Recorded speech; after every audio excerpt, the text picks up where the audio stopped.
My daughter-in-law held up a fabricated photograph and told my son I had a secret family while his mother was dying of cancer. He didn't ask me a single question. He believed her. What she didn't know was that the retired history teacher she had just thrown into a nursing home was secretly worth $300 million.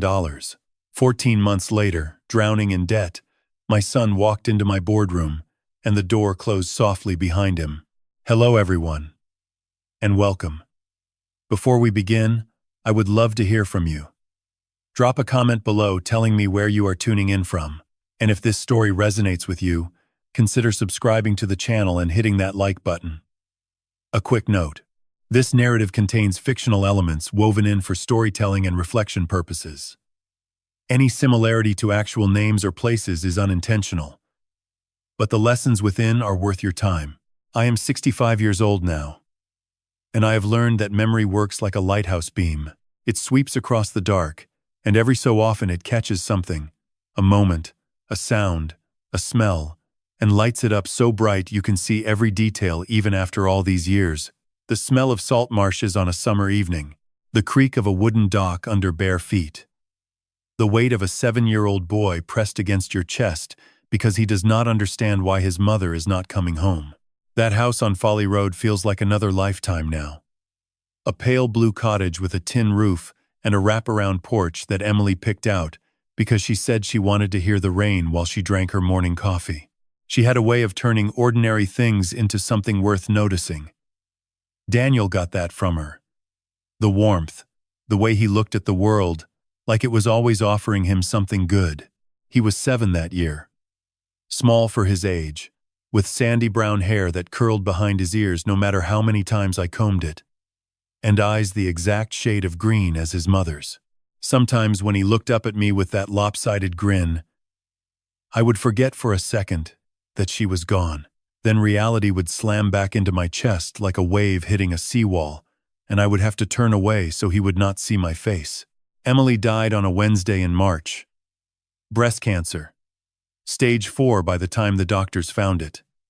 The oncologist used words like aggressive and advanced and comfortable. But all I remember is the sound of Daniel's breathing in the chair beside me. Too fast and too shallow, like a kid trying to hold back the ocean with his hands. The hospital room at the Medical University of South Carolina smelled like antiseptic and lilies. Someone had put flowers on the windowsill. Emily would have hated that. She preferred wildflowers, the kind that grew along the dunes on Sullivan's Island, stubborn and beautiful and impossible to tame. The funeral was on a Friday. Daniel wore a white button-down shirt that was too big in the shoulders because I had bought the wrong size. People kept touching his head and telling him his mama was in a better place. He did not say a word the entire service. He just stood next to me, gripping my hand so tight I could feel his heartbeat through his fingers. He was 7 years old. He should not have had to be that brave. That first night home was the hardest thing I have ever lived through, and I have lived through plenty. The house was too quiet without Emily humming in the kitchen, without the soft clatter of her setting the table, without her voice floating up the stairs to tell Daniel to brush his teeth. The silence was not empty. It was heavy, like the air before a hurricane, thick with everything that was missing. I found him on the back porch at 11 o'clock at night, still in his funeral clothes, sitting on the top step with his knees pulled up to his chest. The porch faced east, toward the harbor. And beyond the harbor, far out past Fort Sumter, where the Cooper River opened up into the Atlantic, the Morris Island Lighthouse stood against the dark sky. Its beams swept across the water in slow, steady circles, painting a line of white light across the black surface of the harbor and then letting it go, and then painting it again. Daniel did not look at me when I sat down beside him. The wooden step groaned under my weight, the same way it had groaned for 12 years. But somehow, it sounded different that night. Lonelier. "Who is going to show us the way now, Dad?" His voice was so small, so lost. And I understood he was not asking about directions or maps or any kind of road. He was asking if we were going to make it. If I was enough. If there was any light left in the world now that his mother was gone. I looked out at the lighthouse. That old tower had been standing on Morris Island since 1876. Hurricanes had tried to knock it down. Floods had eaten the land out from under it until it stood in the open water, surrounded by nothing but tide and current. But it was still there. Still turning. Still sending that beam out across the dark for anyone lost enough to need it. I pulled Daniel into my arms and held him against my chest. I could feel his ribs through the oversized shirt, feel the shudder of his breathing as he tried not to cry. "You see that light out there?" I said quietly. "You see how it keeps going? No matter what. Storms come, tides rise. Wind tries to tear it down, but it never goes out. It just stands there and shines. And that is what we are going to do. You and me. We are going to stand and we are going to shine. Because that is what your mama would want." He cried then. Really cried. The kind that comes from somewhere so deep it shakes your whole body. I did not tell him to stop. I did not tell him to be strong. I just held him and let him fall apart, because sometimes falling apart is the bravest thing a person can do. Eventually he fell asleep right there in my arms. I carried him inside, laid him on his bed, pulled the quilt up to his chin. The quilt Emily had sewn from old flannel shirts and scraps of fabric from Daniel's baby clothes, and I stood in his doorway for a long time, just watching him breathe. "We are a crew now," I whispered to the dark room. "You and me. And I will keep the light on for us. I promise." I meant every word. I meant it with every broken piece of my heart. I thought that promise was unbreakable, forged in grief and sealed with love, the kind of bond that nothing in this world could shatter. I was wrong. 25 years later, a lie so simple, so perfectly designed, would cost me everything. My son, my dignity, my freedom, nearly my life. And the woman who told that lie was standing in my son's kitchen, wearing his ring, smiling at me across the dinner table while she planned my destruction. But before I tell you about her, before I tell you about the lie and the nursing home and the boardroom where my son would one day kneel before me, let me tell you about the years between. The good years. The years when it was just Daniel and me against the world, a crew of two. Learning how to sail without the woman who had been our compass. Because you need to understand what she took from us. You need to understand what we had before it was stolen. The first fish Daniel ever caught was a flounder the size of his hand. He held it up like it was a trophy marlin, grinning so wide I could count every missing tooth. We were standing on the dock at Shem Creek, knee-deep in a Saturday morning that smelled like pluff mud and low tide, and the sun was turning the marsh grass into something that looked like it had been dipped in honey. He was 8 years old. It had been 11 months since we lost Emily, and I was still learning how to be everything at once. Mother and father, cook and nurse, the one who checks homework and the one who sits on the edge of the bed when the nightmares come. I was not very good at most of it, but I showed up every single day, and I think that mattered more than getting it right. Fishing became our thing. Every Saturday morning, rain or shine, we would drive to Shem Creek before the charter boats went out, find a spot at the end of the public dock, and cast our lines into the tidal creek. Daniel was impatient at first. He wanted to catch something every 5 minutes, and when the line stayed slack, he would huff and kick his feet against the wooden planks. "Give it time," I told him. "The fish do not care about your schedule. They will come when they are ready. Your job is to be patient enough to still be here when they do." He did not like that answer, but he stayed. And eventually, the fish came. That first flounder, then a red drum, then a spotted sea trout that fought so hard it nearly pulled the rod out of his hands. Each one teaching him that the best things in life do not come to people who rush. They come to people who wait. Those Saturday mornings were more than fishing. They were the hours when we rebuilt ourselves. Sitting side by side on that dock, watching the dolphins roll through the channel, listening to the shrimp boats rumble past with their outriggers spread wide like the wings of giant birds. We talked about everything: school, friends, and sometimes, when the tide was right and the light hit the water just so. We talked about Emily. She would have loved this, Daniel said one morning. He was 10 by then. She always said the best conversations happen near water. She was right, I said. She usually was. He smiled at that. A quiet smile that lived mostly in his eyes. And I thought that grief does not disappear. It just learns to share space with other things. With laughter. With Saturday mornings. With a boy holding a fishing rod and talking about his mother like she was still somewhere nearby, just out of sight. When Daniel was 12, our boat sprung a leak. It was a 14-foot aluminum skiff I had bought secondhand for $400. We were out past the creek mouth when water started pooling around our feet.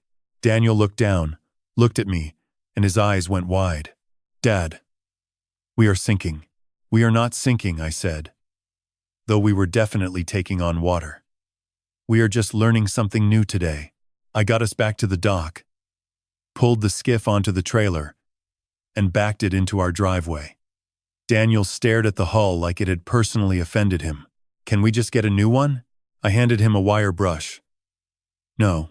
Why not?" "Because you do not throw away a boat just because it has a leak, Daniel. You find the leak, and you patch it. Things have value beyond what they cost. Boats do. People do too."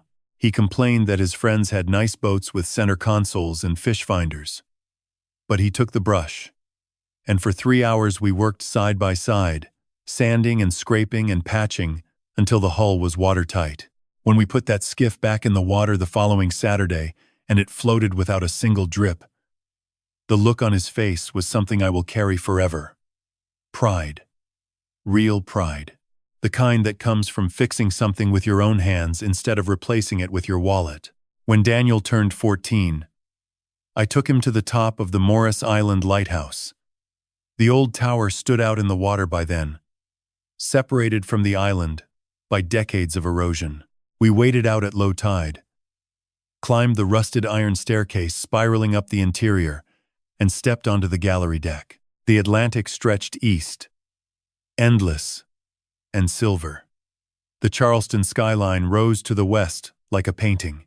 The wind made your eyes water, and the waves breaking against the base of the tower sounded steady and ancient, like a heartbeat. "Dad, you can see everything from up here." "That is the point," I said. "A lighthouse does not chase the ships, Daniel. It does not run out into the storm and drag them to safety. It just stands still and shines. If the ships are smart, they follow the light. If they are not, they hit the rocks." He was quiet for a moment. Then he looked at me. "Is that what you do, Dad? Just stand and shine?" "I try," I said. "Some days the light is brighter than others, but I never turn it off." He nodded, and I could see something settle behind his eyes. Understanding. Maybe. Or the beginning of it. The year Daniel turned 15, he found Emily's recipe box in the back of the pantry. A wooden box with a hinged lid she had painted with tiny blue flowers. Inside were index cards covered in her slanted looping handwriting. One evening I came home and the kitchen smelled like garlic and butter, and something I had not smelled in 8 years. I stopped in the doorway. Daniel was standing at the stove, a dish towel over his shoulder, flipping fillets of flounder in a cast-iron skillet, golden brown, crispy edges, exactly the way Emily used to make them. He turned and saw my face, and for a second neither of us spoke. Then he grinned. That crooked half grin. That was all his mother. "I found her recipe," he said. "Thought I would give it a try." I ate every bite. It tasted like memory. It tasted like her. And sitting across from my son, watching him serve the food his mother had taught me to love, I thought that maybe we had done it. We had survived the worst thing that could happen to a family, and come out the other side, still whole, still standing, still shining. I thought I was raising him to be unbreakable. I thought the lessons I had taught him, patience, integrity, the value of fixing what is broken instead of throwing it away, would protect him from anything the world could throw at him. I thought we were unsinkable, a crew of two against every storm, but I forgot something important. Even the strongest ship can be steered off course if the wrong hand gets hold of the wheel. And the wrong hand was already out there, waiting. I just did not know it yet.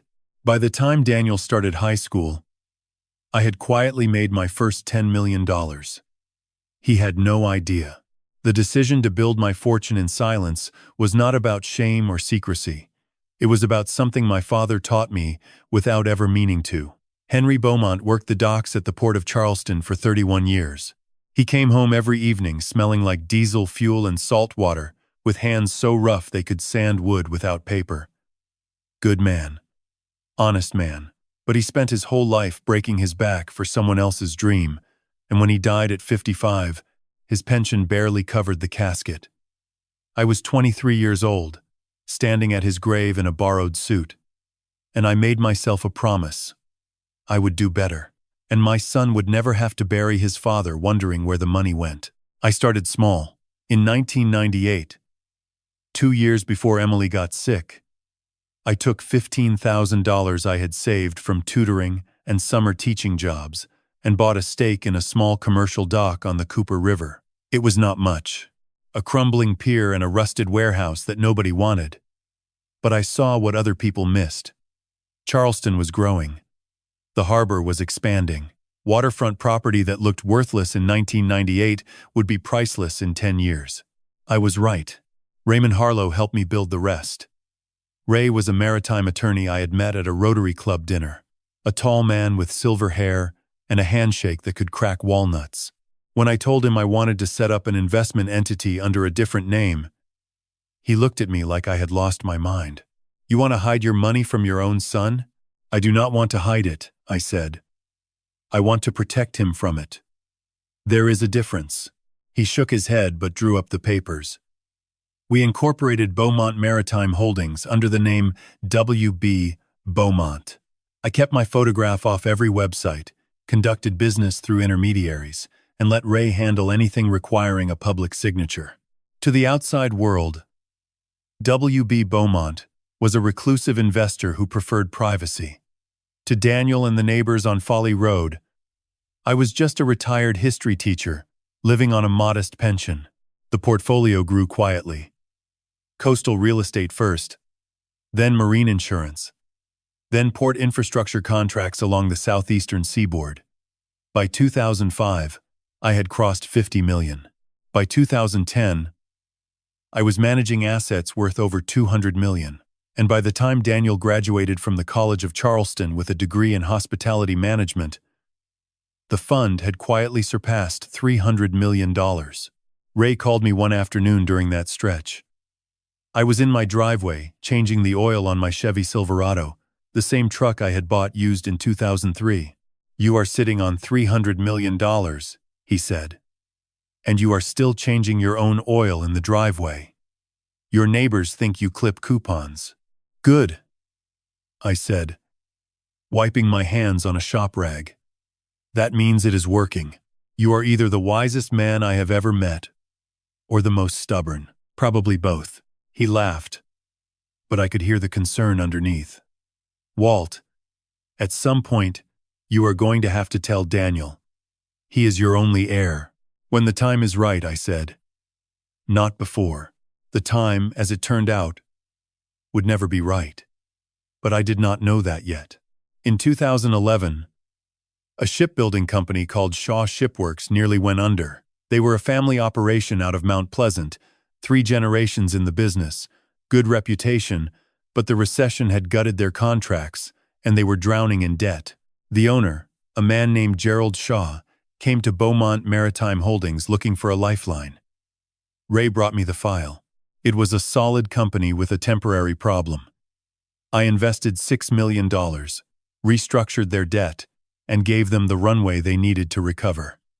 Within 2 years, Shaw Shipworks was profitable again. Gerald Shaw sent me a handwritten letter thanking me for saving his family's legacy. I did not think much of it at the time. It was a good investment, a good deed, the kind of thing you do and move on from. I had no way of knowing that Gerald Shaw had 2 children, a son named Garrett and a daughter named Meredith. I had no way of knowing that the $6 million I used to save their family would one day be repaid with betrayal, that the son would become a con artist who preyed on the elderly, and that the daughter would marry my boy and try to destroy everything I had built. But that was still years away. In the meantime, I focused on giving Daniel a normal life. He had a paper route in middle school. He bussed tables at a seafood restaurant on King Street during high school summers. He applied for scholarships because he assumed he had to. I could have written a check for his full tuition without blinking, but I did not. I co-signed his student loans and watched him stress over applications like any other kid. When he walked across that stage at the College of Charleston to collect his diploma, I was sitting in the 5th row, wearing a sport coat from a clearance rack, and I felt more pride than $300 million could ever buy. My son had earned this moment, with his own hands, his own sweat, his own sleepless nights. He did not know that his father could have bought the building he was standing in. And that was exactly the point. I wanted Daniel to know what it felt like to build something from nothing. To understand that your worth as a man has nothing to do with your net worth. To carry the knowledge that everything he accomplished belonged to him, not to my money, not to my name, not to my shadow. I gave him roots and I gave him wings. What I did not give him was armor. I did not teach him how to recognize the kind of person who studies you before they love you, who calculates before they smile, who sees a family and thinks only about what she can take from it. That failure, my failure, would cost us both more than I ever imagined. Because the wrong hand I feared was closer than I knew. She was already circling, patient and precise, waiting for the moment my son would be vulnerable enough to reach for. The day Daniel opened his first restaurant, he called me from the kitchen. I could hear the fryer popping in the background and someone shouting an order, and even through the phone I could hear the grin on his face. "Dad, we are open. We actually did it." He had come to me 3 months earlier with a business plan printed and bound. He had been working as a line cook at a waterfront restaurant on East Bay Street, and he had seen an opportunity. Charleston's food scene was booming, but nobody was doing honest, affordable low-country seafood right on the harbor. No white tablecloths. No pretension. Just fresh catch, cold beer, and a view of the water. He had the vision. He just needed capital. "How much?" I asked, flipping through his projections. They were good. Ambitious, but grounded. "40,000, he said. "I will pay you back with interest. Every cent." "I will write you a check," I said. "But Daniel, this is a loan. You pay me back the same as a bank. We draw up terms, and we stick to them. I am your father, but this is business." His face went serious. He nodded. "I understand." We shook hands across the kitchen table. I could have given him $5 million. I could have set him up with a whole portfolio of properties and partnerships, but I gave him exactly what he asked for, because the point was never the money. The point was the calluses. Beaumont Harbor Grill opened on a Friday evening in June of 2016. In a converted boathouse on the edge of Charleston Harbor. 15 tables. A raw bar. A deck overlooking the water. And a hand-painted sign that Daniel had made himself. The first night, every seat was full. By the end of the first month, there was a waiting list on weekends. Daniel paid me back in 3 years. Early. With interest. I have never been prouder. By 2019, Beaumont Harbor Grill had expanded to 3 locations along the Charleston waterfront. Daniel had a staff of 40, a growing reputation, and the kind of quiet confidence that comes from knowing you built something real with your own effort. He was doing exactly what I had hoped. Standing on his own 2 feet, earning his place in the world without his father's shadow hanging over him. That is when he met Meredith. It was at the Charleston Food and Wine Festival. A sprawling 3-day event that turned the entire waterfront into a carnival of cooking demonstrations and cocktail tastings. Daniel had a booth for Beaumont Harbor Grill, and he had invited me to come by. I usually found reasons to skip these things. But that evening I said yes. Maybe instinct. Maybe the universe trying to hand me a warning I was too stubborn to take. She was standing near the wine pavilion when we walked through the crowd. Meredith Shaw, 27 years old, dark hair pulled into a low twist, wearing a cream-colored dress that probably cost more than my monthly electric bill. She held a glass of white wine the way some people hold a prop, casually but precisely, like every detail of her appearance had been rehearsed. "Dad, come here," Daniel said, his voice lifting the way it did when he was excited. "I want you to meet someone." She smiled as we approached. Perfect teeth. Perfect posture. A handshake that was firm and warm and practiced to the exact right pressure. "Dad, this is Meredith Shaw," Daniel said, and I could hear something new in his voice, something that made my chest tighten. "She runs a lifestyle brand, content creation, social media, that kind of thing. Meredith, this is my father, Walt. It is so wonderful to meet you, Mr. Beaumont." Her voice was friendly, bright, but there was something in her eyes that did not match the warmth. Something sharp and focused, like a bird studying a landscape from a high branch, scanning for what is useful and what is not. "Call me Walt," I said. "What kind of lifestyle brand?" She laughed, a light musical sound. "Oh, nothing as impressive as what Daniel is doing. Building a restaurant empire from scratch takes real courage. I just take pretty pictures and write captions." She turned her attention back to Daniel, her entire demeanor shifting. Softer. Warmer.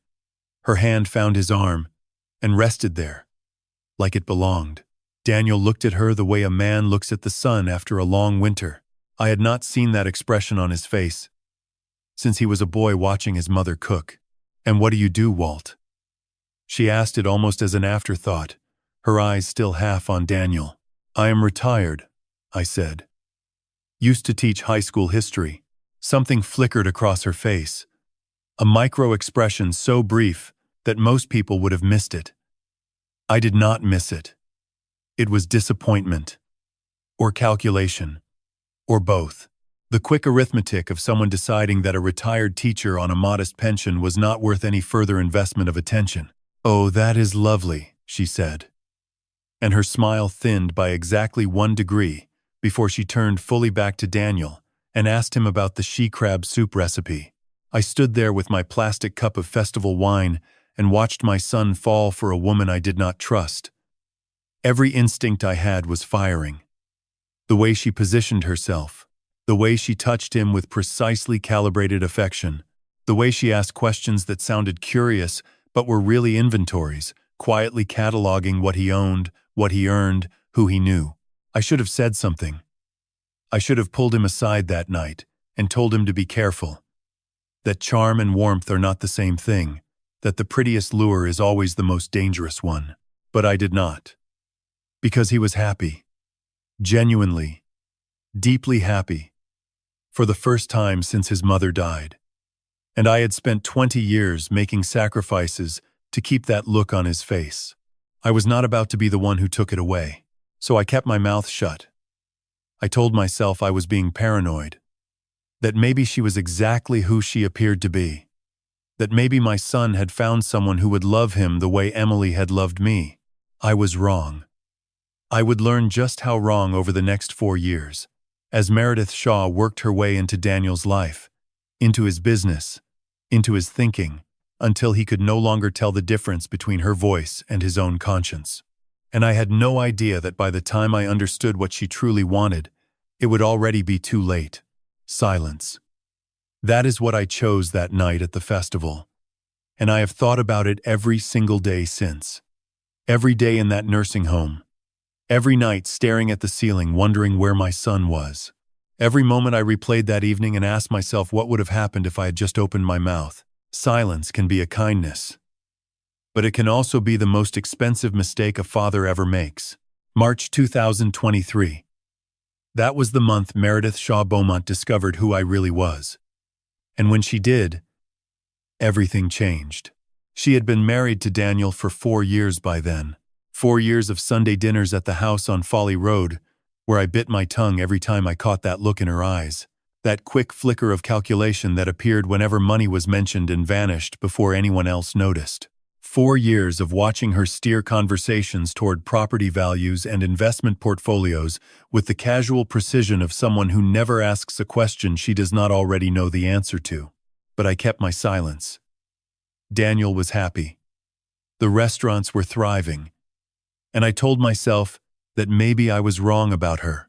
Maybe the suspicion I carried was just the paranoia of an old man who had spent too many years hiding his own secrets.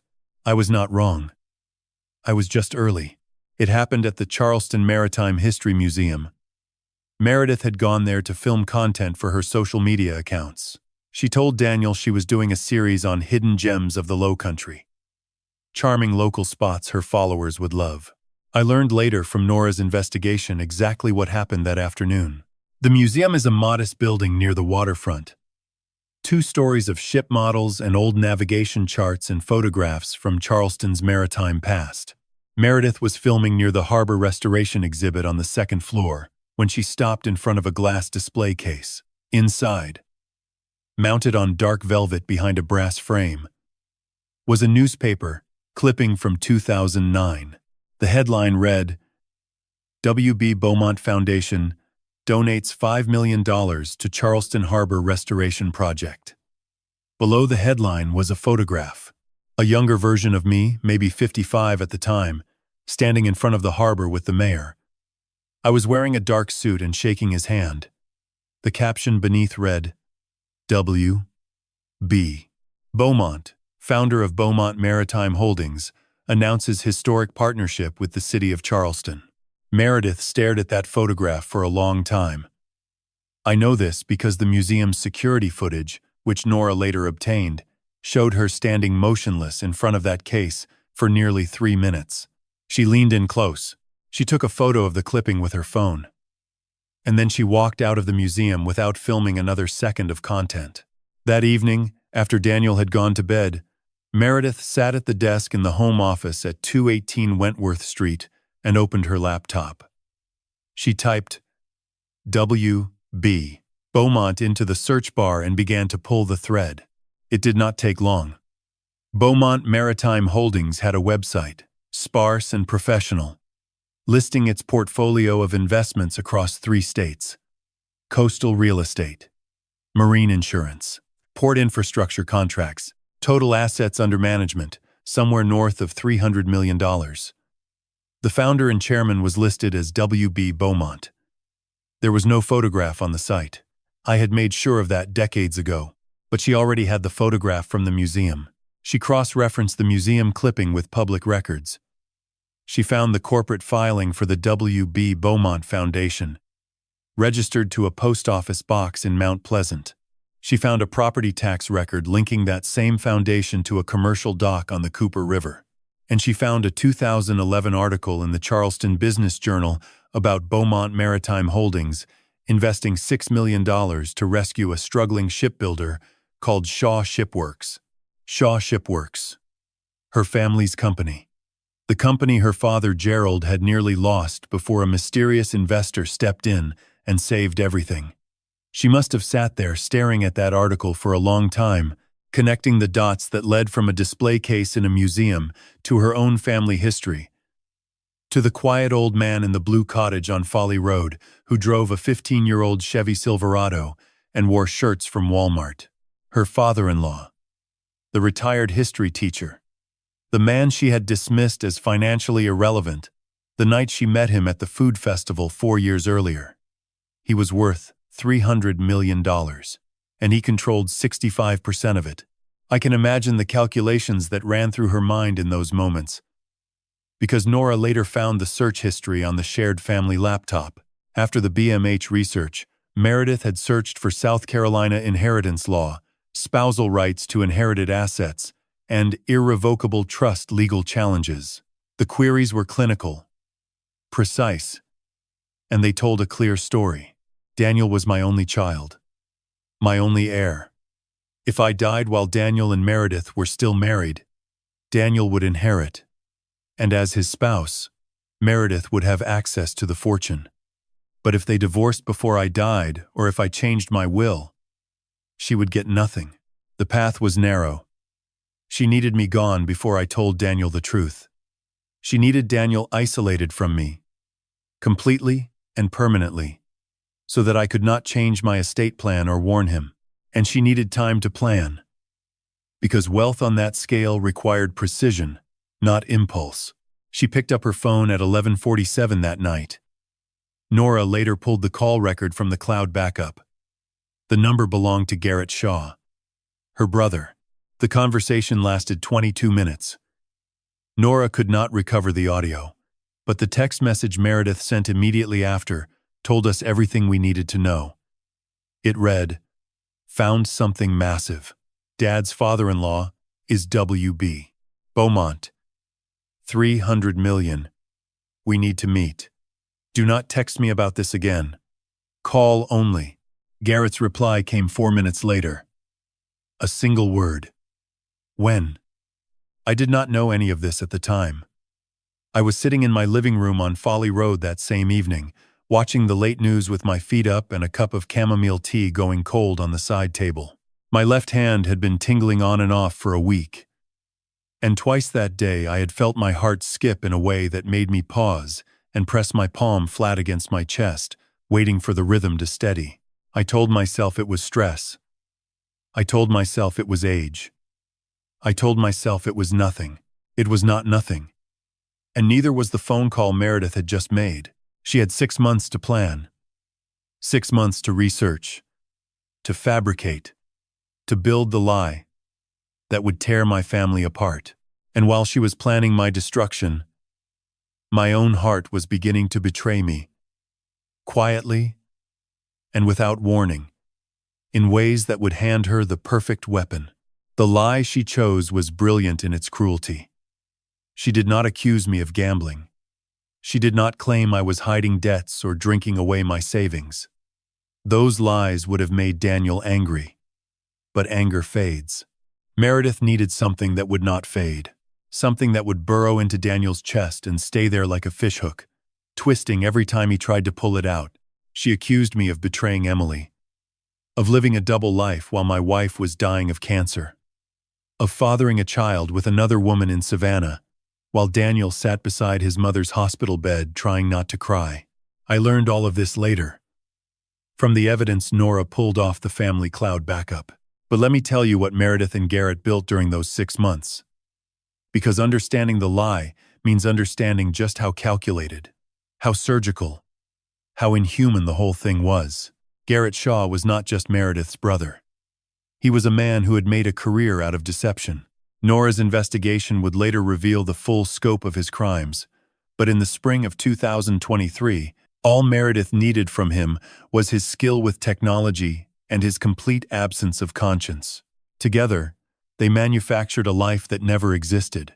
The centerpiece was a photograph. Garrett used artificial intelligence software to generate an image of me standing beside a woman in her early 40s with dark hair and a kind face. Between us stood a boy, maybe 9 or 10, with features that looked just enough like mine to make your stomach drop. The background was a residential street in Savannah, identifiable by the Spanish moss hanging from the oaks and the distinctive ironwork on the porches. The image quality was slightly grainy, as if taken with an older phone camera. It looked real. It looked like a snapshot someone had taken in a hurry. The kind of photo that exists because someone wanted proof. But the woman did not exist. The boy did not exist. The street was real, but I had never stood on it. The whole thing had been assembled pixel by pixel in a program on Garrett's laptop. They did not stop at one photograph. Nora found 7 images in total on the cloud backup, each one placed in a different location in Savannah. A park, a restaurant patio, a front porch, all featuring the same woman and the same boy. All featuring me. All fake. Then came the documents. Garrett created a birth certificate for a child named James Walter Beaumont. born in Savannah in 2001. Mother listed as Catherine Marsh. Father listed as Walter Beaumont. The certificate was forged using a template Garrett had obtained from a previous fraud, one of the cases that would later surface during the FBI investigation. It looked authentic enough to pass casual inspection, which was all Meredith needed. Finally, there were the text messages. Garrett fabricated a thread of conversations between me and this fictional Catherine, stretching back over a decade. The messages were carefully written to suggest a long-running secret relationship, affectionate but restrained. References to the boy's school, his birthday, his baseball games. Small details designed to make the lie feel lived in, like a house with furniture in every room.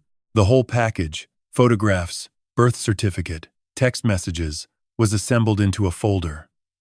A simple manila folder that would detonate like a bomb in my son's hands. While Meredith and Garrett were building their weapon, my body was building its own betrayal.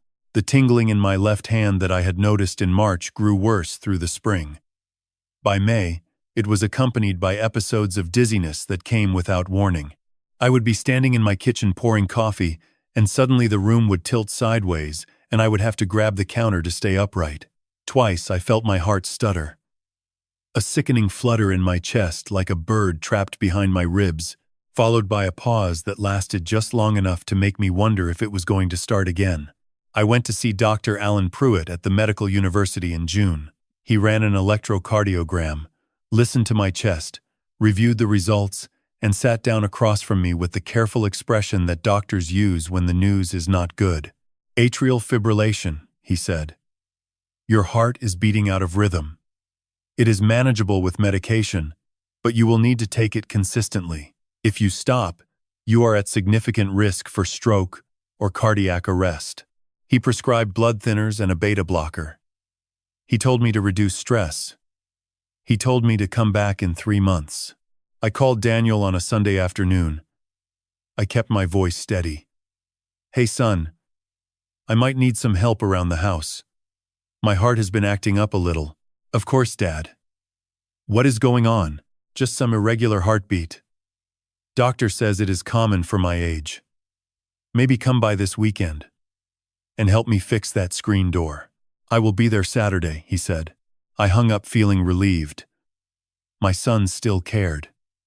Whatever distance Meredith had been quietly building between us had not worked. Not yet. What I did not know was that Meredith had been standing in the hallway outside their bedroom, listening to every word. I did not know that she was watching me the way a predator watches wounded prey, patient and still, cataloging the weakness. I did not know that in her mind, my failing heart was not a tragedy. It was an opportunity. A man with atrial fibrillation who suddenly stopped taking his medication. A man whose heart could give out at any moment if the pills disappeared. No one would question it. No one would investigate. An old man with a bad heart, alone in a nursing home, simply stopped waking up one morning. She filed that detail away the way she filed everything. Quietly and precisely. Another tool in the kit she was assembling. By August, the folder was complete. The photographs. The birth certificate. The text messages. 6 months of work. 6 months of patience. 6 months of watching me across the Sunday dinner table with that pleasant smile while she sharpened the knife behind her back. September 2023. She made her move. And when she did not just break my son's trust. She desecrated his mother's memory. She took the most sacred thing Daniel carried, the love he had for Emily, and she weaponized it. She turned his grief into a gun and pointed it straight at me. Daniel came home on a Thursday evening in September expecting dinner. He had spent 12 hours dealing with a plumbing emergency at the second restaurant and a supplier who shorted him 40 pounds of shrimp. He was tired, frustrated, and thinking about nothing more complicated than a hot shower and a cold beer. Instead, he found his wife sitting at the kitchen table with mascara smudged under her eyes, a crumpled tissue in her hand, and a manila folder resting on the wood in front of her, like something radioactive. The performance was flawless. I learned later from the doorbell camera footage that Nora pulled during the investigation that Meredith had been sitting at that table for 23 minutes before Daniel walked in. She had timed it perfectly, waiting until she heard his truck pull into the driveway before pressing the tissue to her eyes and letting her shoulders tremble. "Honey, what is wrong?" Daniel dropped his keys on the counter and crossed the kitchen in 3 quick steps. His voice was soft, concerned. Exactly the reaction she had engineered. She looked up at him with wet eyes and delivered the words she had been rehearsing for 6 months. "I did not want to tell you this. I have been carrying it for weeks, and it is tearing me apart. It is about your father, Daniel." She paused, letting the silence do its work. "He had another family. In Savannah. A woman and a son. While your mother was dying." Daniel's face went blank. Not angry. Not sad. Just blank. Like someone had reached inside him and unplugged something essential. "What are you talking about?" Meredith slid the folder across the table. Daniel opened it. Inside were the photographs, 7 of them, each one showing me beside a woman and a boy in various locations around Savannah. Beneath the photos was the birth certificate. James Walter Beaumont, born 2001, and beneath that, pages of fabricated text messages stretching back over a decade, filled with small, tender details about the boy's life, his school, his baseball games, his birthdays. Daniel stared at the documents. His hands were shaking. "I know my son. I know how his mind works." He was looking at those photographs and seeing his mother's face. He was remembering the nights he sat beside her hospital bed, holding her hand while she slipped away, believing that his father was right there with them, faithful and present and devoted. And now this folder was telling him that while Emily was dying, I was living another life with another woman and another child. "Where did you get this?" His voice was barely above a whisper. "I found them on his computer when I was helping him organize his files last month," Meredith said. She added a fresh crack to her voice. "I did not want to believe it either. But look at the birth certificate, Daniel. Look at the dates." Daniel's jaw tightened. "I should check this. I should call someone and verify." This was the pivot point. The single moment where everything could have turned. If Daniel had made one phone call to a lawyer, to the Chatham County Records Office in Savannah, to anyone, the lie would have collapsed in minutes. The birth certificate was forged. The woman did not exist. The child did not exist. But Meredith was ready. "Honey, please." Her voice dropped to something soft and wounded. "Your father begged me not to tell you. He said he would explain it in his own time. If you start making calls, he will know I told you. He will be humiliated. Do you really want to do that to him? He is your father. He has his pride." She reached across the table and took his hand. "Let him come to you. When he is ready. Do not take his dignity away." It was the perfect trap. Because Daniel was a good man. A kind man. The kind of son who would rather absorb a lie than risk hurting someone he loved. Meredith knew that about him. She had studied it for 4 years. And she used it like a blade. "You are right," Daniel said quietly. "I will wait for him to tell me." She had won. The next day, Friday afternoon, Daniel showed up at my house on Folly Road. I was in the kitchen making tea. My hands had been unsteady all morning, the arrhythmia sending little jolts through my fingers, but I was managing. When I heard his truck pull up, I felt a lift in my chest. My boy. Coming to see his old man. I opened the door smiling. "Daniel, I did not know you were coming. I just put the kettle on."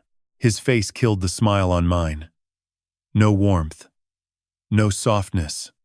Just a flat, cold expression I had never seen on my son before. It was the face of a stranger. "Did you betray Mom?" The question hit me like a fist to the sternum. "What?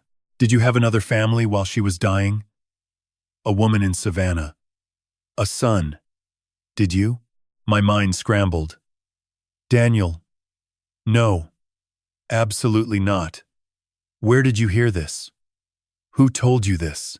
Meredith showed me the photographs, the birth certificate, the messages, everything. Son, I do not know what she showed you, but it is not real. I would never have done that to your mother. I loved Emily more than anything in this world. Do not say her name. His voice cracked like a whip. You do not get to say her name. Not after what you did.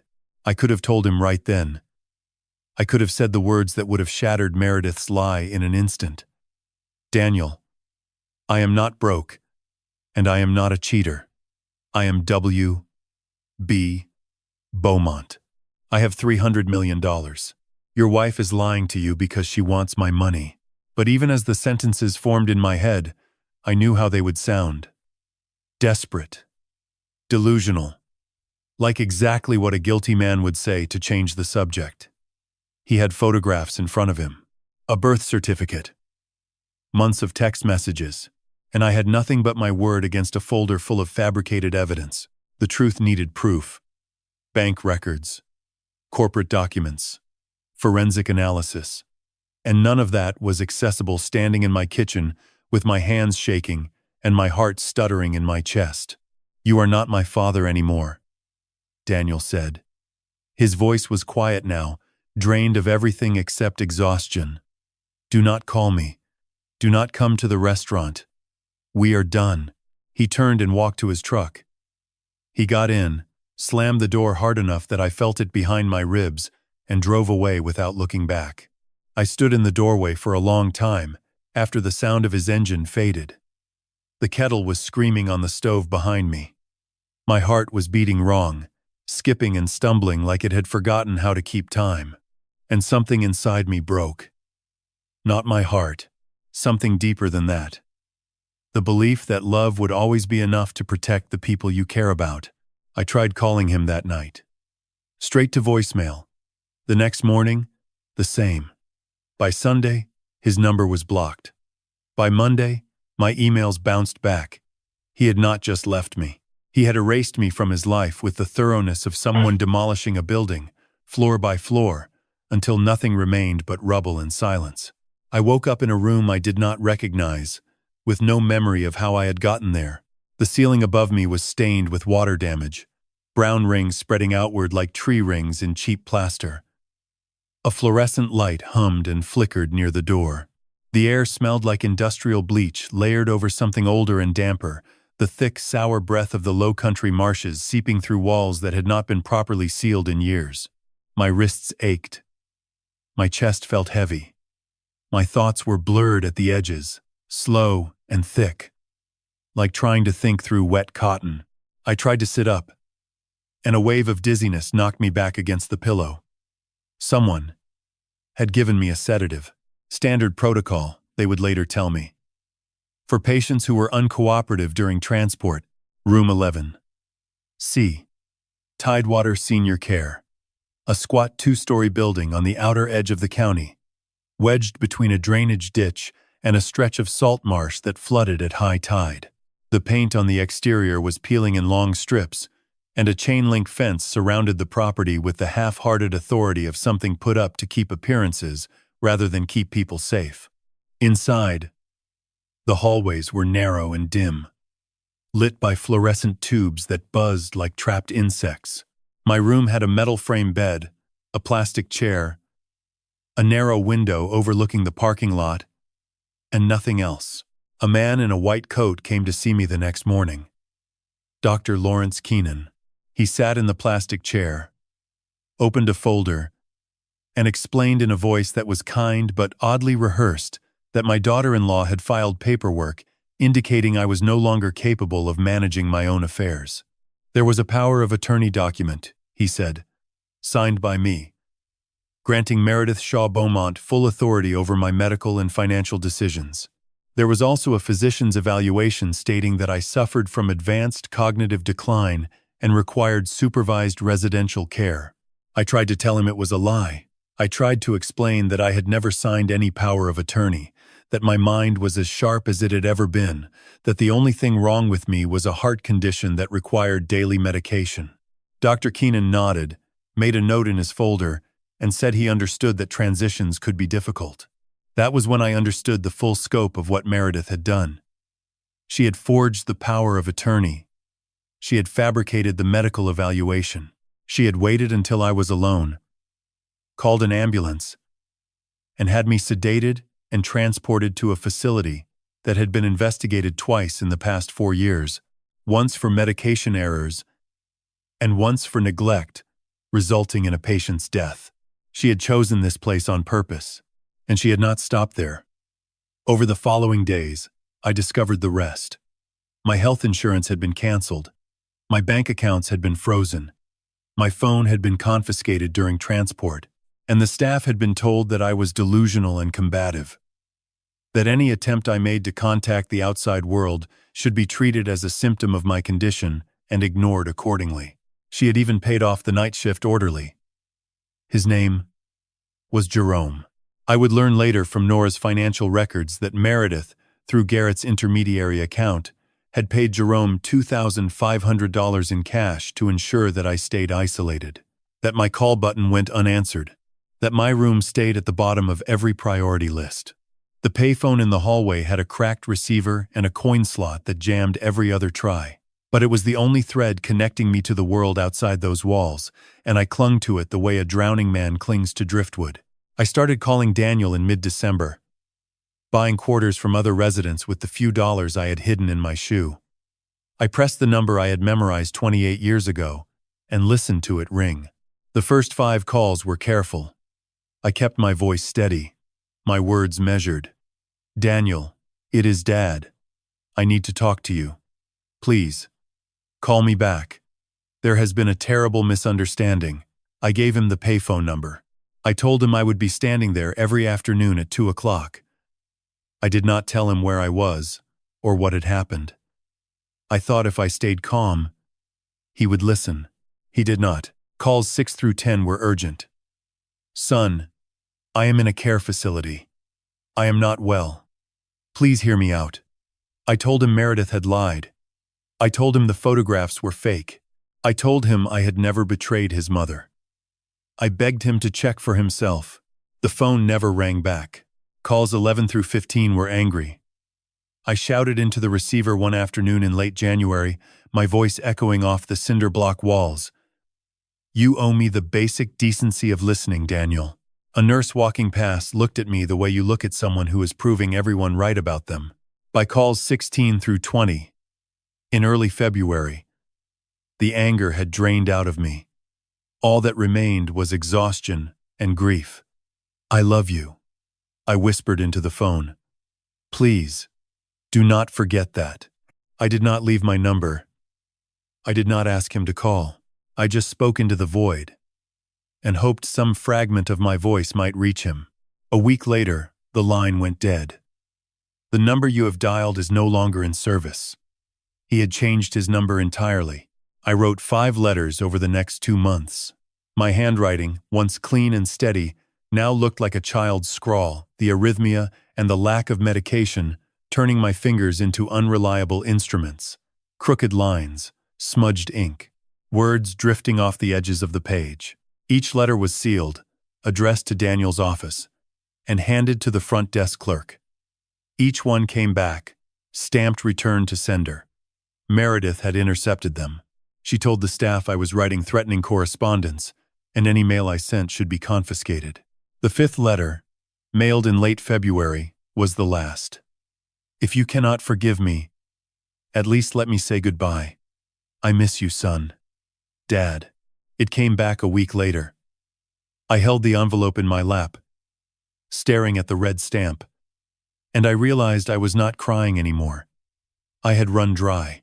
There was nothing left inside me except a hollow stillness, like the silence after a storm has passed and taken everything with it.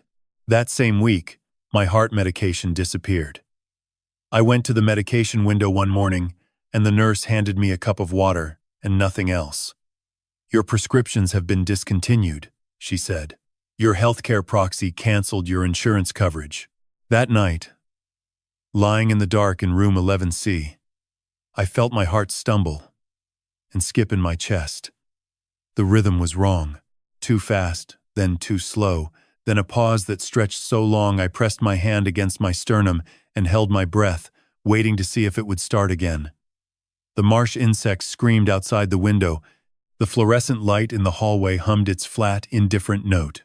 And I understood with a clarity that cut through every layer of exhaustion and grief that Meredith was not just trying to isolate me. She was not just trying to steal my money or turn my son against me. She was trying to make sure I never walked out of this building alive. Grace Alston walked into my room on a Tuesday morning in late February, carrying clean sheets and a kindness I had almost forgotten existed. She was 52 years old, with dark skin and silver-streaked hair pulled back in a low bun, and the kind of steady, unhurried presence that made you think of someone who had spent a lifetime taking care of people who could not take care of themselves. She was a traveling nurse, covering a 2-month contract at Tidewater, while the regular staff dealt with a flu outbreak. She had worked at facilities across the Lowcountry for 20 years, and she had seen enough to know the difference between a patient who needed help and a patient who was being buried. She took one look at the bruise on my hip from a fall in the bathroom 3 nights earlier, at the unwashed sheets twisted around the mattress, at the tray of cold, congealed food on the plastic table that no one had bothered to remove, and she said 3 words that cracked something open inside me. "This is not right." I did not respond. I had stopped expecting anyone to notice, let alone care. But Grace came back the next day, and the day after that, and the day after that. She brought clean blankets from the supply closet. She helped me sit up so I could eat without choking. She adjusted my pillow and checked the bruise on my hip and asked me questions, real questions, the kind that require listening instead of just waiting for your turn to talk. One afternoon, as she was taking my blood pressure, she paused with the cuff still wrapped around my arm and looked at me with eyes that were careful and clear. "You are not confused, are you, Mr. Beaumont?" She said it quietly, like a fact, not a question. "You are not delusional. You are not a danger to yourself. You are just stuck." I met her eyes. For the first time in 3 months, I felt something that was not despair. It was small and fragile, like a match struck in a dark room. But it was there. "Yes," I said. "I am stuck." She nodded slowly, the way a person nods when they have made a decision they cannot take back. "Then we will figure out how to get you unstuck." She did not ask me to explain everything right away. She did not push or pry. She just started paying attention, reading my medical chart more carefully than anyone at Tidewater had bothered to, noting the gaps in care, the discontinued prescriptions, the incident reports that had been filed and then ignored. And 3 nights later, she appeared in my doorway at 2 in the morning, off shift, wearing street clothes, carrying a small pill bottle in her hand. "Take 2 of these," she said. "Every night. Do not tell anyone." I looked at the bottle. It was a beta blocker, the same medication Dr. Pruitt had prescribed for my arrhythmia, the same medication that had been cut off when Meredith canceled my insurance. "Where did you get these?" I asked. She did not answer the question. She just looked at me and said, "I am not going to watch a man die in this place, because someone decided his life was inconvenient. Take the pills, Mr. Beaumont." My throat was too tight to say more than thank you. But I think she understood everything that lived beneath those 2 words. While Grace was keeping me alive from the inside, Raymond Harlow was searching for me from the outside. Ray had been trying to reach me since October, when I stopped responding to emails about Beaumont Maritime Holdings' quarterly reports. At first he assumed I was dealing with personal matters. By November, when his calls went unanswered for 3 straight weeks, he grew concerned. By December, when his letters to the house on Folly Road came back unopened, he hired up a private investigator. It took the investigator 5 weeks to trace me to Tidewater. The trail was thin. Meredith had been careful, using intermediaries for the ambulance transport and filing the admission paperwork through a healthcare management company that specialized in elder placement. But she had made one mistake. She had used her real name on the insurance cancellation form, and the investigator found it cross-referenced in a state health database. Ray walked into the visiting room at Tidewater on a Wednesday afternoon in late February. He was 68 years old, silver-haired, wearing a charcoal overcoat and carrying a leather briefcase that looked like it had survived 30 years of courtroom battles. When he saw me sitting in a plastic chair in a room that smelled like floor wax and neglect, his face went tight with a fury I had only seen once before, decades ago, when a developer tried to defraud one of our clients. "Walt," he said, his voice low and controlled. "What the hell happened? Who put you in this place?" I told him. All of it. The deepfake photographs, Daniel's rejection, the forged power of attorney, the canceled insurance, the medication that had been taken away, the 20 calls and 5 letters that went unanswered, the nights I lay in the dark wondering if my heart would hold out until morning. Ray listened without interrupting. His jaw was clenched so tight, I could see the muscles working beneath his skin. When I finished, he pulled a chair close, sat down across from me, and opened his briefcase. "I brought copies of the documents Meredith filed," he said. He spread them on the table between us. The power of attorney, the medical evaluation, the admission forms. He studied them for several minutes, turning pages with the methodical precision of a man who had spent his career reading the fine print. Then he looked up at me, and his expression was grim. "The signature on this power of attorney is not yours," he said. "I have seen your signature 10,000 times, Walt. This is a forgery, and the medical evaluation was conducted by a physician who never examined you in person. It is based entirely on information provided by Meredith." He closed the briefcase and put his hand on my shoulder.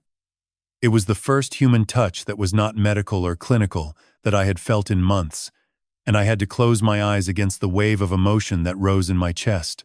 "You are not alone anymore, old friend," he said. "We are going to get you out of here. But first we need evidence. Hard evidence that Meredith fabricated all of this.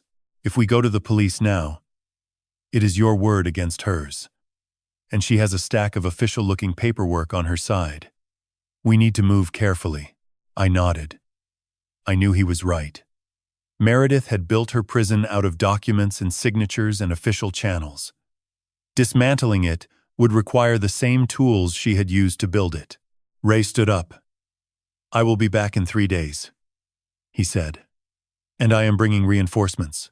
After he left, I sat in that visiting room for a long time, staring at the scuffed linoleum floor. The match that Grace had lit was growing. It was not hope, not exactly, but it was warmth. It was the knowledge that somewhere beyond these walls, people were fighting for me. That night, Grace pulled me aside in the hallway. Her face was pale, her voice barely above a whisper. "Mr. Beaumont, I overheard Jerome on the phone last night during his shift. He was talking to someone, and he said something about making sure the old man's medication stays off, that he was being paid to keep it that way." She paused. "Someone is paying that man to hurt you. And I think I know who." I nodded. I did not tell her that I already knew. I did not tell her that the danger was closer than either of us realized, or that the worst was still ahead. Because some things you can feel in your bones long before they happen. And I could feel it, building on the horizon like a summer storm rolling in off the Atlantic. Dark and close and inevitable. The fall was not an accident. I know that now. I did not know it then. It happened on a Thursday morning in mid-March, 6 days after Ray's visit. I had been at Tidewater for nearly 4 months, and Grace's secret supply of beta blockers had kept my heart from giving out completely, but I was still not right. The medication she brought was a lower dose than what Dr. Pruitt had originally prescribed, and the arrhythmia still flickered through my chest at unpredictable intervals, leaving my hands unsteady and my balance unreliable. I had finished a physical therapy session on the second floor, a perfunctory 15 minutes of stretching supervised by a therapist who spent most of the time checking her phone. I was walking toward the staircase when I noticed the floor at the top of the landing was wet, freshly mopped. The linoleum gleamed under the fluorescent lights with a thin, even sheen. There was no warning sign, no yellow caution cone, Nothing to indicate that the surface was slick enough to send a man with an unsteady heartbeat and unreliable hands sliding forward as if the ground had been pulled out from under him. I learned later from Grace, who checked the maintenance log that evening, that Jerome had mopped that landing 20 minutes before my session ended. He had signed the log. He had not placed a warning sign. And the security camera that covered that section of hallway had been turned to face the wall sometime during the previous night. My foot hit the wet patch and went out from under me. I reached for the railing, but my fingers, weakened by months of undertreated arrhythmia, could not close around the metal bar fast enough. I felt the cold steel slide through my grip like water. And then I was falling. 7 concrete steps. Each one a hard, distinct impact against my body.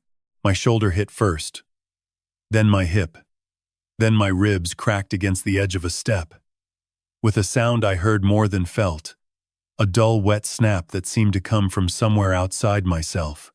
My head struck the landing at the bottom with a force that turned the world white, then black, then nothing at all. I woke up in the emergency room at the Medical University of South Carolina. The ceiling was white and too bright. A steady beeping pulsed somewhere to my left. My mouth tasted like copper. My ribs screamed with every breath. And there was a bandage wrapped around my head that I could feel but not see. When I tried to sit up, a hand pressed gently on my shoulder. "Easy, Mr. Beaumont. You have a concussion, 2 cracked ribs, and significant bruising. You need to stay still." Dr. Elaine Marsh. 52 years old, short auburn hair, sharp blue eyes behind wire-rimmed glasses. She stood at the foot of my bed holding a clipboard, and she was looking at me the way I had seen investigators look at evidence, carefully, methodically, as though she was cataloging everything that did not add up. "Can you tell me what happened?" she asked. The floor was wet. No warning sign. I slipped at the top of the stairs. She made a note on her clipboard. Then she pulled up a chair and sat down beside me, which is when I knew this was not a routine follow-up. "Mr. Beaumont," she said carefully, "I have been reviewing your medical records. Your heart medication was discontinued 4 weeks ago. Your health insurance was canceled around the same time. There is no emergency contact listed in your file. Not a family member, not a friend, not a lawyer, nothing." She paused, her eyes searching mine. "That is extremely unusual for a patient with your condition. Is someone preventing you from receiving proper care?" The question hung in the air between us. I wanted to say yes. I wanted to tell her everything, about Meredith, about the forged documents, about Jerome and the mopped floor and the camera pointed at the wall. But I had spent 4 months learning what happens when a man in my position tries to tell the truth. They write it down as confusion. They note it as agitation. They add it to the file as evidence that the patient is exactly as unstable as the paperwork says he is. "If I report this," I said slowly, "they will say I am delusional.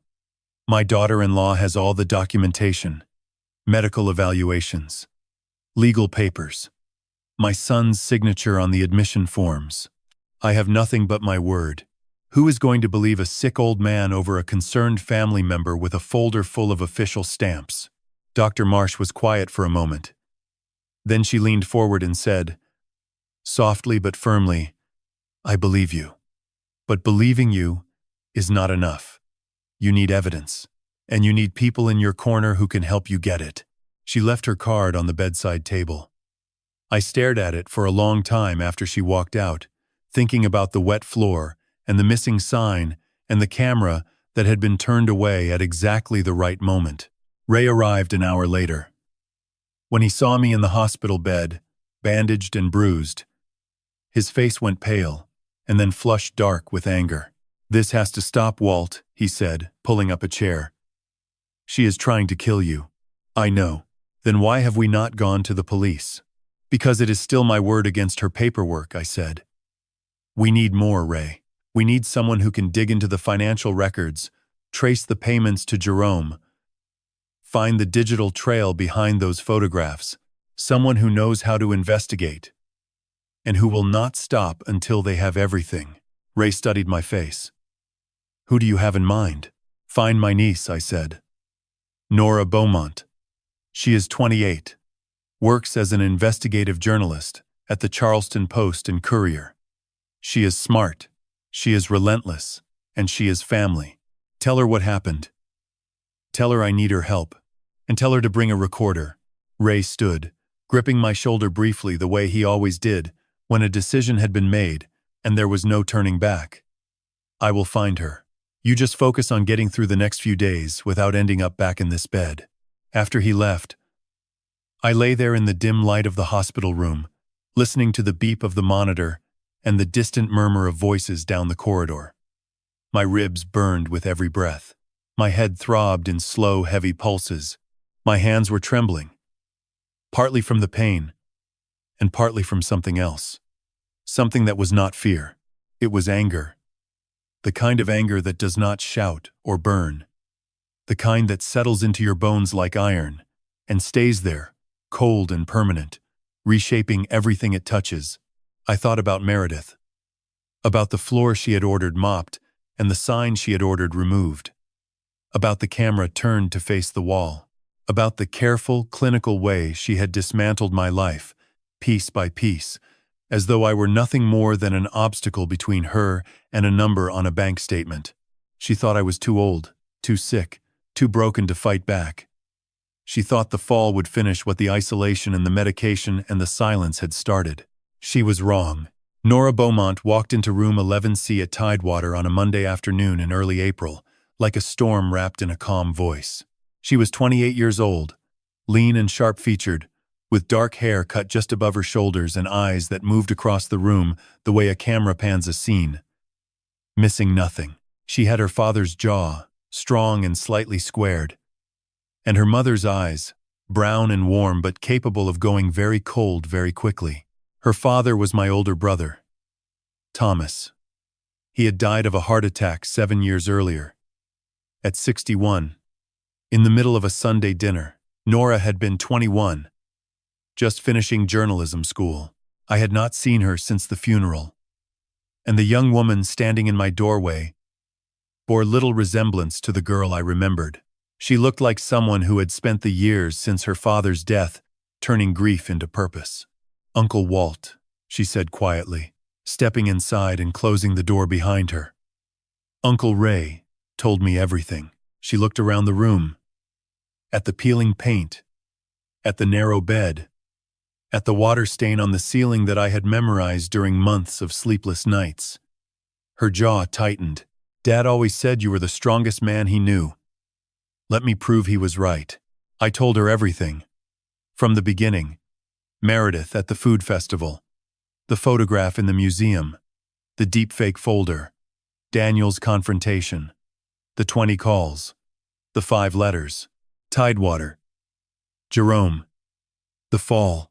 I spoke for nearly an hour, and Nora sat in the plastic chair with a notebook open on her knee, writing in a shorthand I could not read, asking occasional questions that were precise and surgical.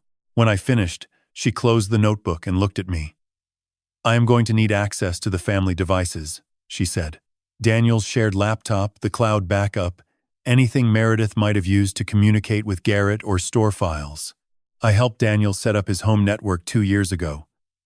She continued. He gave me the login credentials for the family cloud account so I could troubleshoot a syncing issue. He never revoked that access. It is a shared family device. I am not hacking anything. I am accessing an account I was previously authorized to use. She glanced at me to make sure I understood the distinction. I did. It mattered. Legally, over the next 2 weeks, Nora became a ghost. She worked from a rental apartment on the outskirts of Mount Pleasant, a place she paid for in cash under a different name. She combed through the cloud backup methodically, pulling everything Meredith had touched and organizing it into a timeline that read like a prosecution brief. What she found was devastating. There were the emails between Meredith and Garrett, stretching back to March of the previous year. Dozens of them. The early ones were strategic, discussing how to isolate me from Daniel, how to fabricate the evidence, how to time the reveal for maximum damage. The later ones were colder, more transactional.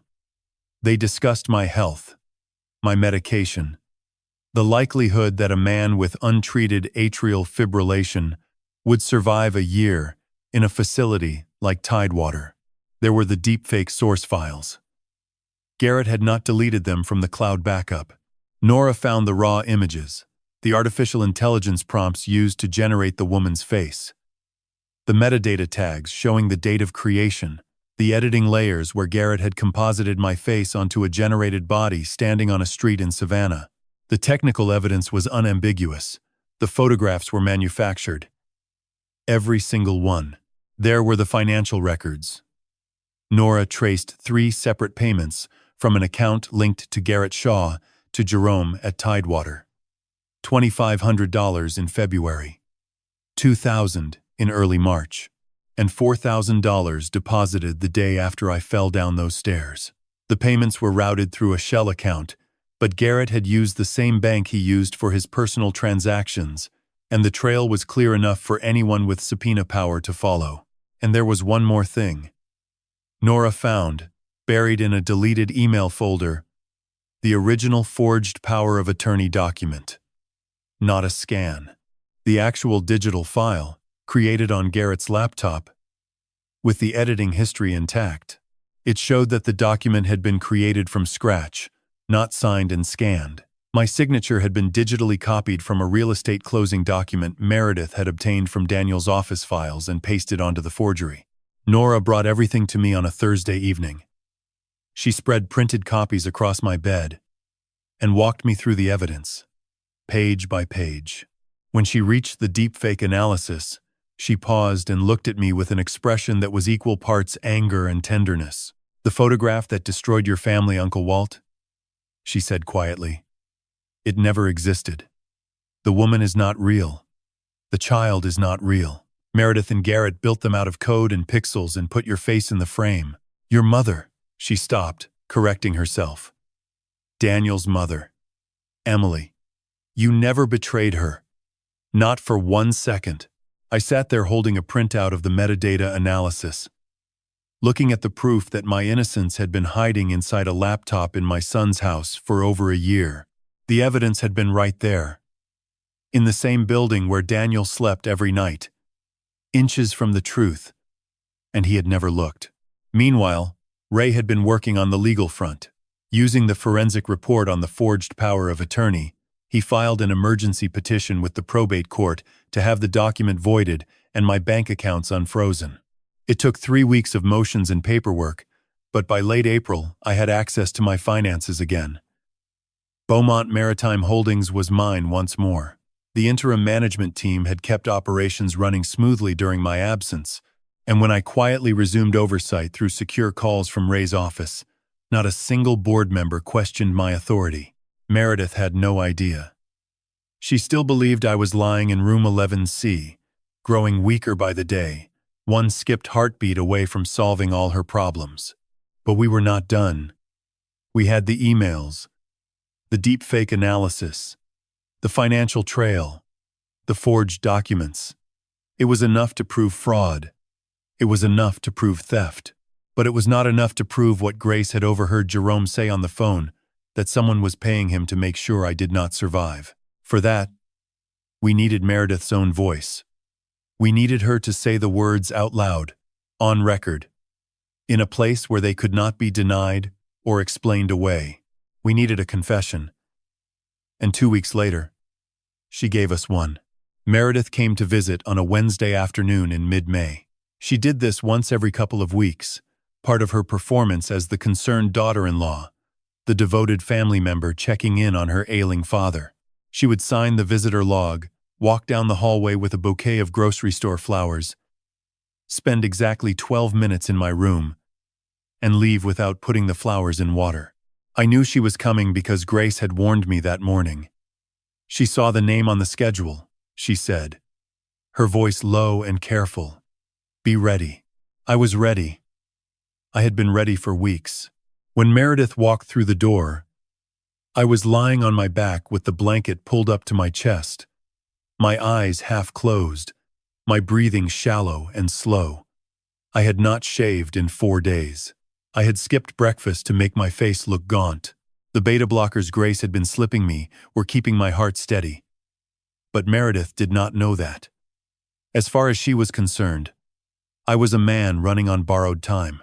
"How are you feeling, Walt?" she asked, setting the flowers on the windowsill in their plastic wrapping.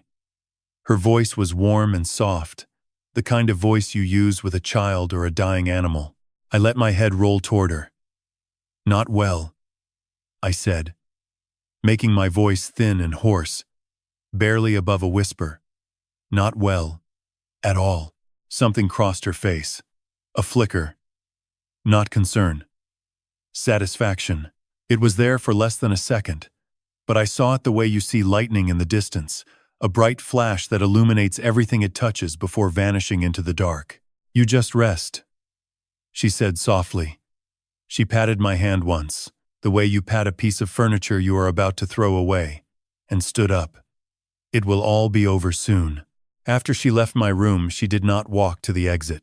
Nora, who had been sitting in her car in the parking lot since noon, watching the entrance through a pair of binoculars, saw Meredith turn the corner of the building and walk toward a wooden bench near the first-floor windows. She sat down, pulled out her phone, and made a call. Nora moved quickly. She left the car, crossed the parking lot on foot, and crouched beneath the open window, closest to where Meredith was sitting. The window was old, single pane, propped open with a wooden block to let in the spring air. Meredith was less than 6 feet away on the other side of the wall. Nora took out her phone, opened the voice recorder, and pressed the red button. Later, when she played the audio for me, I would hear every word with a clarity that carved itself into my memory like letters etched in stone. Meredith's voice came first. Sharp, impatient, stripped of every trace of the sweetness she had used in my room 60 seconds earlier. "Garrett, this is taking too long. His heart medication has been off for weeks now, and he is still alive. I do not understand how he is still functioning. We need to move faster." Garrett's voice was calm, measured. The voice of a man discussing logistics rather than a life. "What did you have in mind?" "I do not know. Another fall. Or maybe his heart finally gives out. It would not be suspicious. He is old. He is sick. He is in a facility with a history of problems. No one is going to ask questions." There was a pause. Then Garrett said, "What if someone does ask questions? What about Daniel?" Meredith's response was immediate and cold. "Daniel will not ask anything. He has not spoken to the old man in 8 months. He thinks his father is a liar who cheated on his dying mother. He does not care, and the staff here are either incompetent or paid off. We just need to be smart about the timing." Another pause. "All right," Garrett said. "I will look into the options, but this needs to be clean. No traces." "It will be clean," Meredith said, and I could hear something in her voice that made my stomach turn. Confidence. The comfortable certainty of a person who has already decided that another human being's life is a math problem to be solved. Once he is gone, Daniel inherits everything, and Daniel is mine. I will give it a year, maybe 2, then file for divorce. South Carolina is an equitable distribution state. I walk away with half. "And the other half?" Garrett asked. Meredith laughed. A short, dry sound. "We will figure that out when we get there. One thing at a time, brother." The call ended.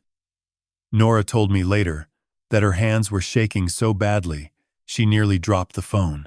She stayed crouched beneath that window for another 5 minutes, listening to Meredith's footsteps fade around the corner of the building, listening to a car door open and close, listening to the engine start and pull away. Then she stood up on legs that felt like they were made of water and walked back to her car. She came to my room the next morning. I was sitting on the edge of the bed, working my fingers open and closed, trying to coax some flexibility back into hands that the arrhythmia and the stress had turned stiff and unreliable.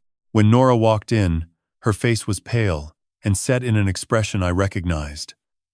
It was the expression of someone carrying something heavy that they cannot put down. "Uncle Walt," she said quietly. You need to hear this. She plugged a small speaker into her phone, set it on the plastic table beside my bed, and pressed play. I listened to every word.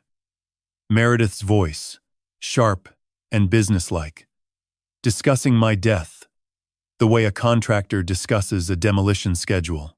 Garrett's voice, clinical and detached, agreeing to help. The casual way they weighed options for ending my life. The laughter at the end, that short, dry sound that carried no warmth at all. When it was over, the room was silent. I sat there for a long time, my hands resting on my knees, staring at the speaker. She wants me dead? I said finally. My voice sounded distant, even to myself. Yes, Nora said. She does.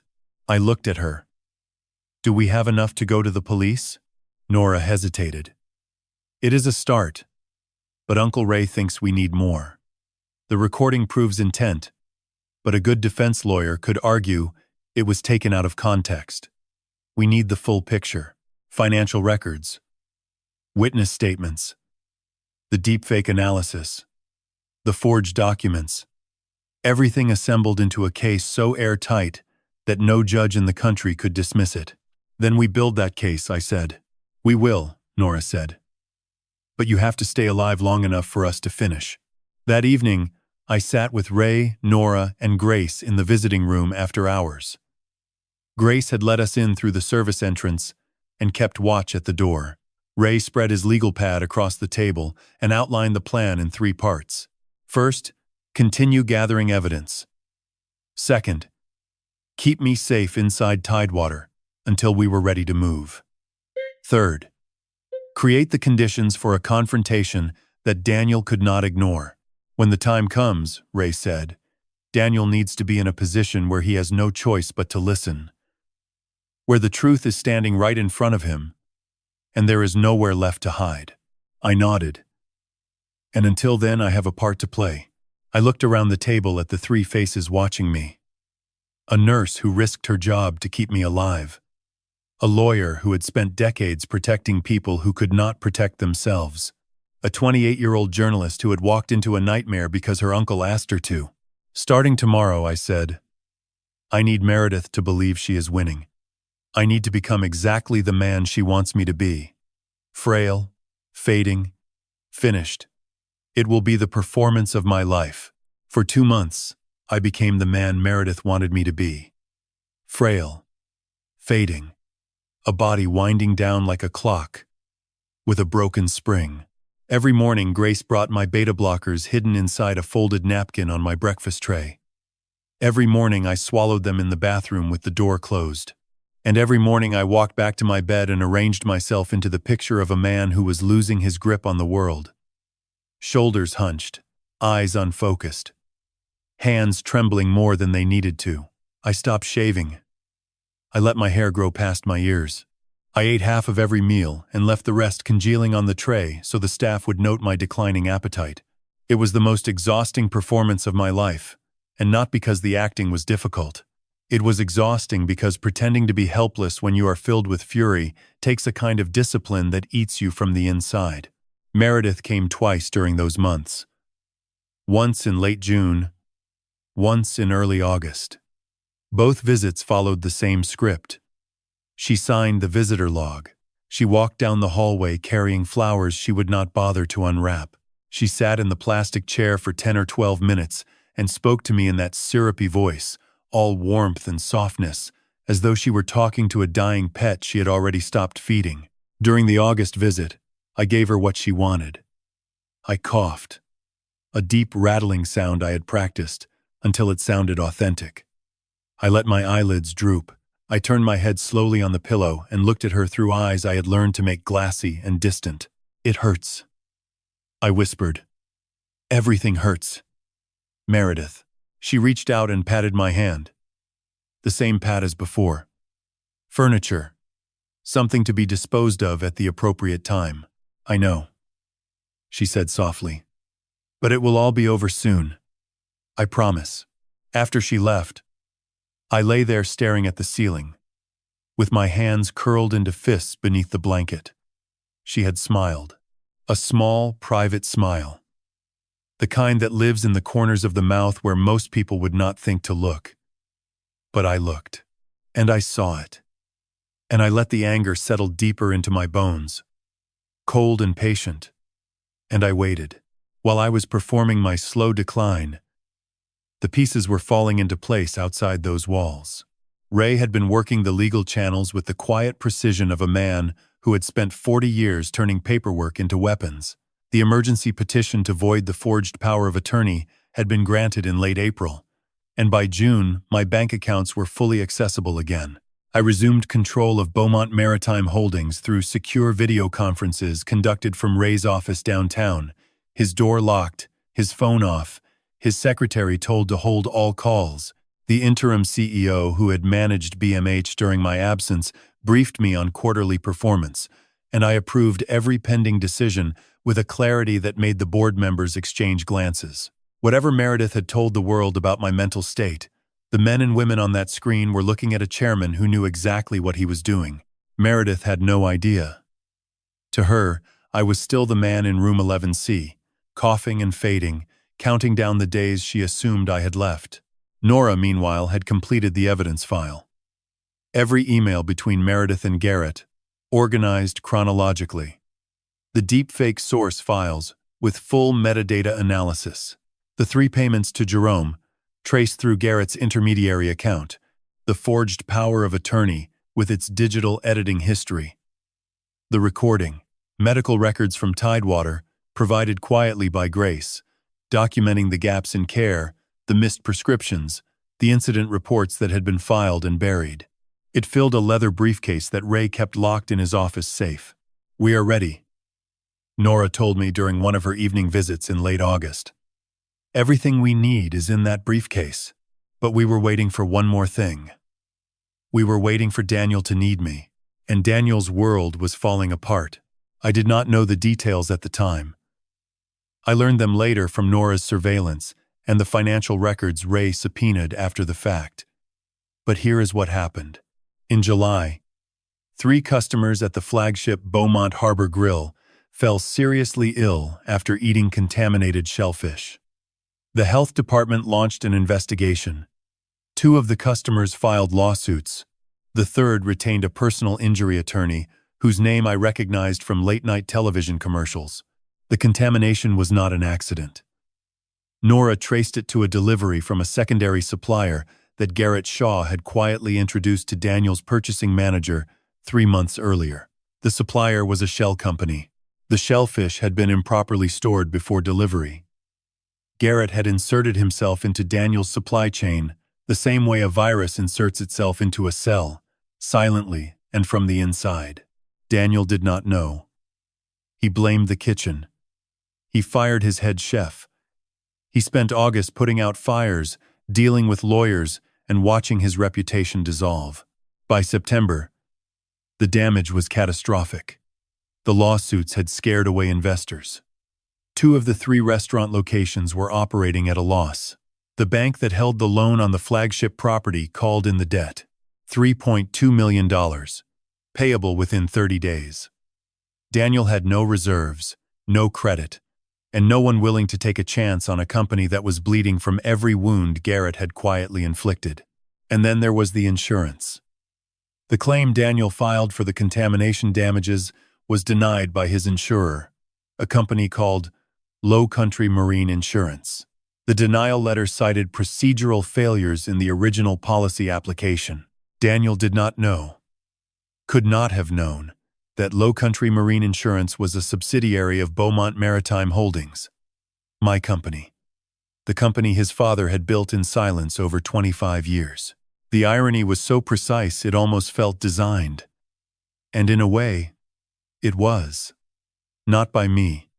I had not orchestrated Daniel's collapse, but I had built the architecture that now surrounded him on every side.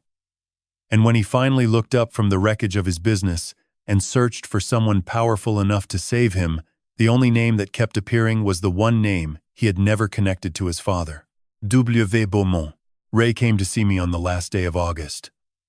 He sat in the plastic chair in my room, his briefcase on his knees, and looked at me with the steady gaze of a man who had waited a long time for this moment. "Walt," he said, "in 2 months, Meredith is going to regret the day she walked into your family.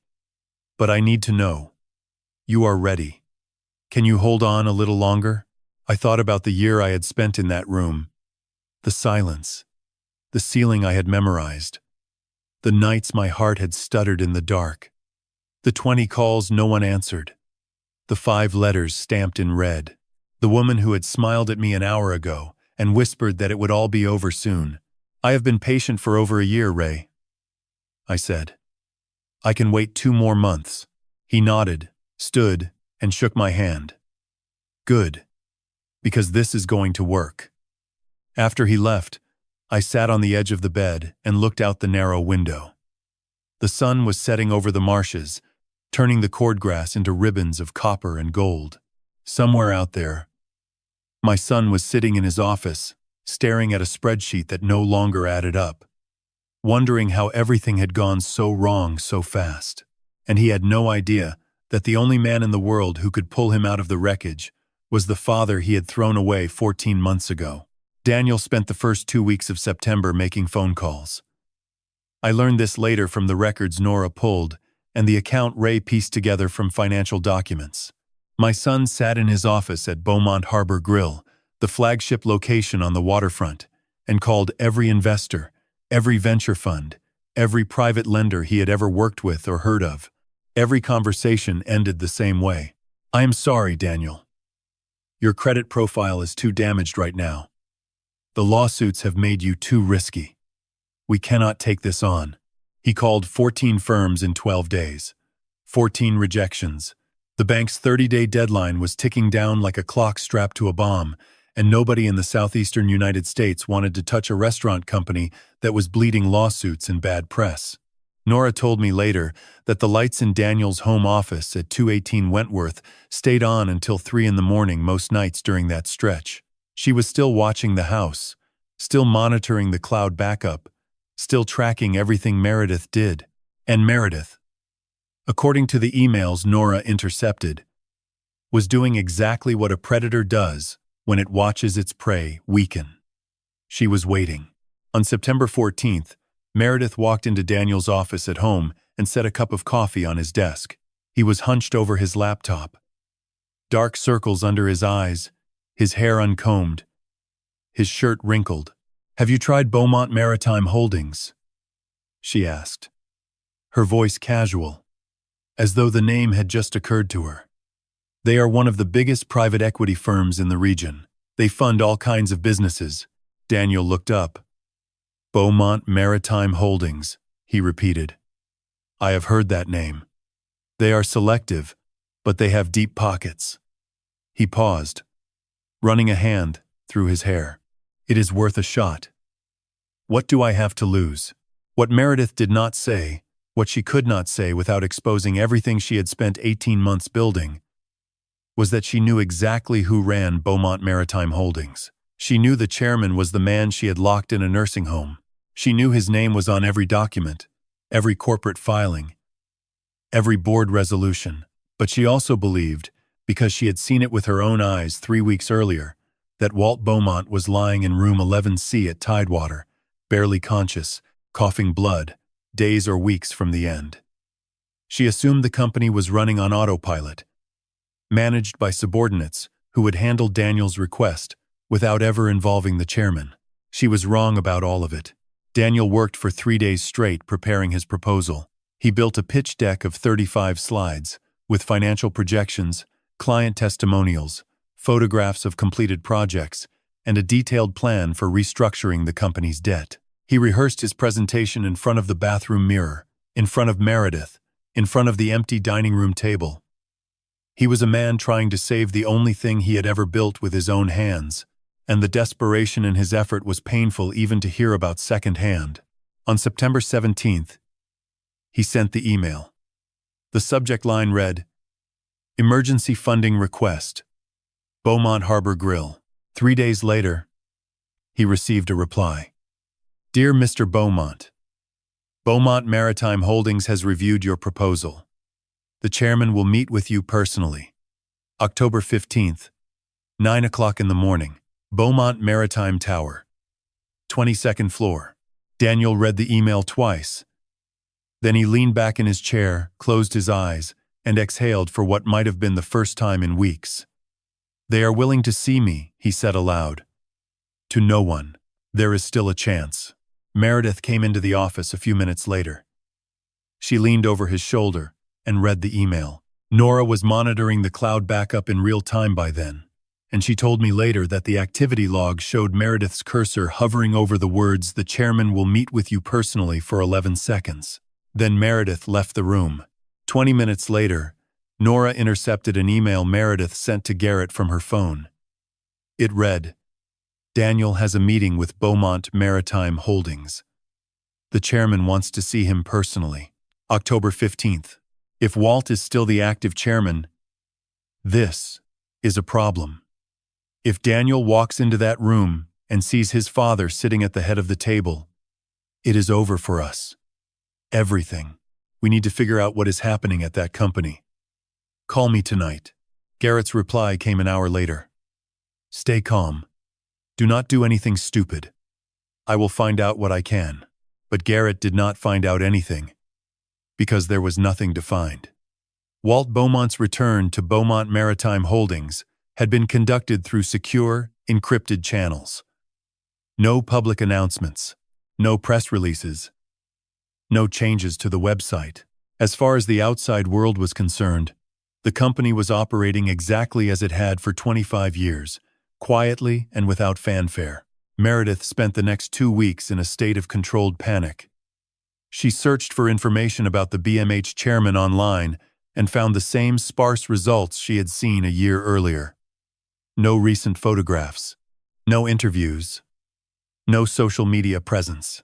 She could not confirm whether Walt was still in charge or whether someone else had taken over. She chose to gamble. She chose to believe that the man she had visited 3 weeks ago, the man who could barely lift his head from the pillow, could not possibly be running a $300 million company. She convinced herself it was a coincidence, that the meeting would be handled by some anonymous executive, that Daniel would get his funding or not, and either way her plan would remain intact. She did not warn Daniel. She did not tell him that the company he was about to beg for help was founded by the father he had abandoned. She said nothing, because saying anything would have meant explaining how she knew, and explaining how she knew would have meant confessing everything. 1 week before the meeting, Ray moved me out of Tidewater. It happened at 2 in the morning, with Grace unlocking the service entrance and Ray waiting in his car at the loading dock.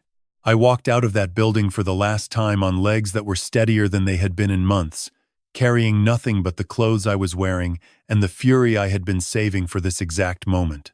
Ray drove me to his apartment on the 18th floor of a building downtown, overlooking the Cooper River.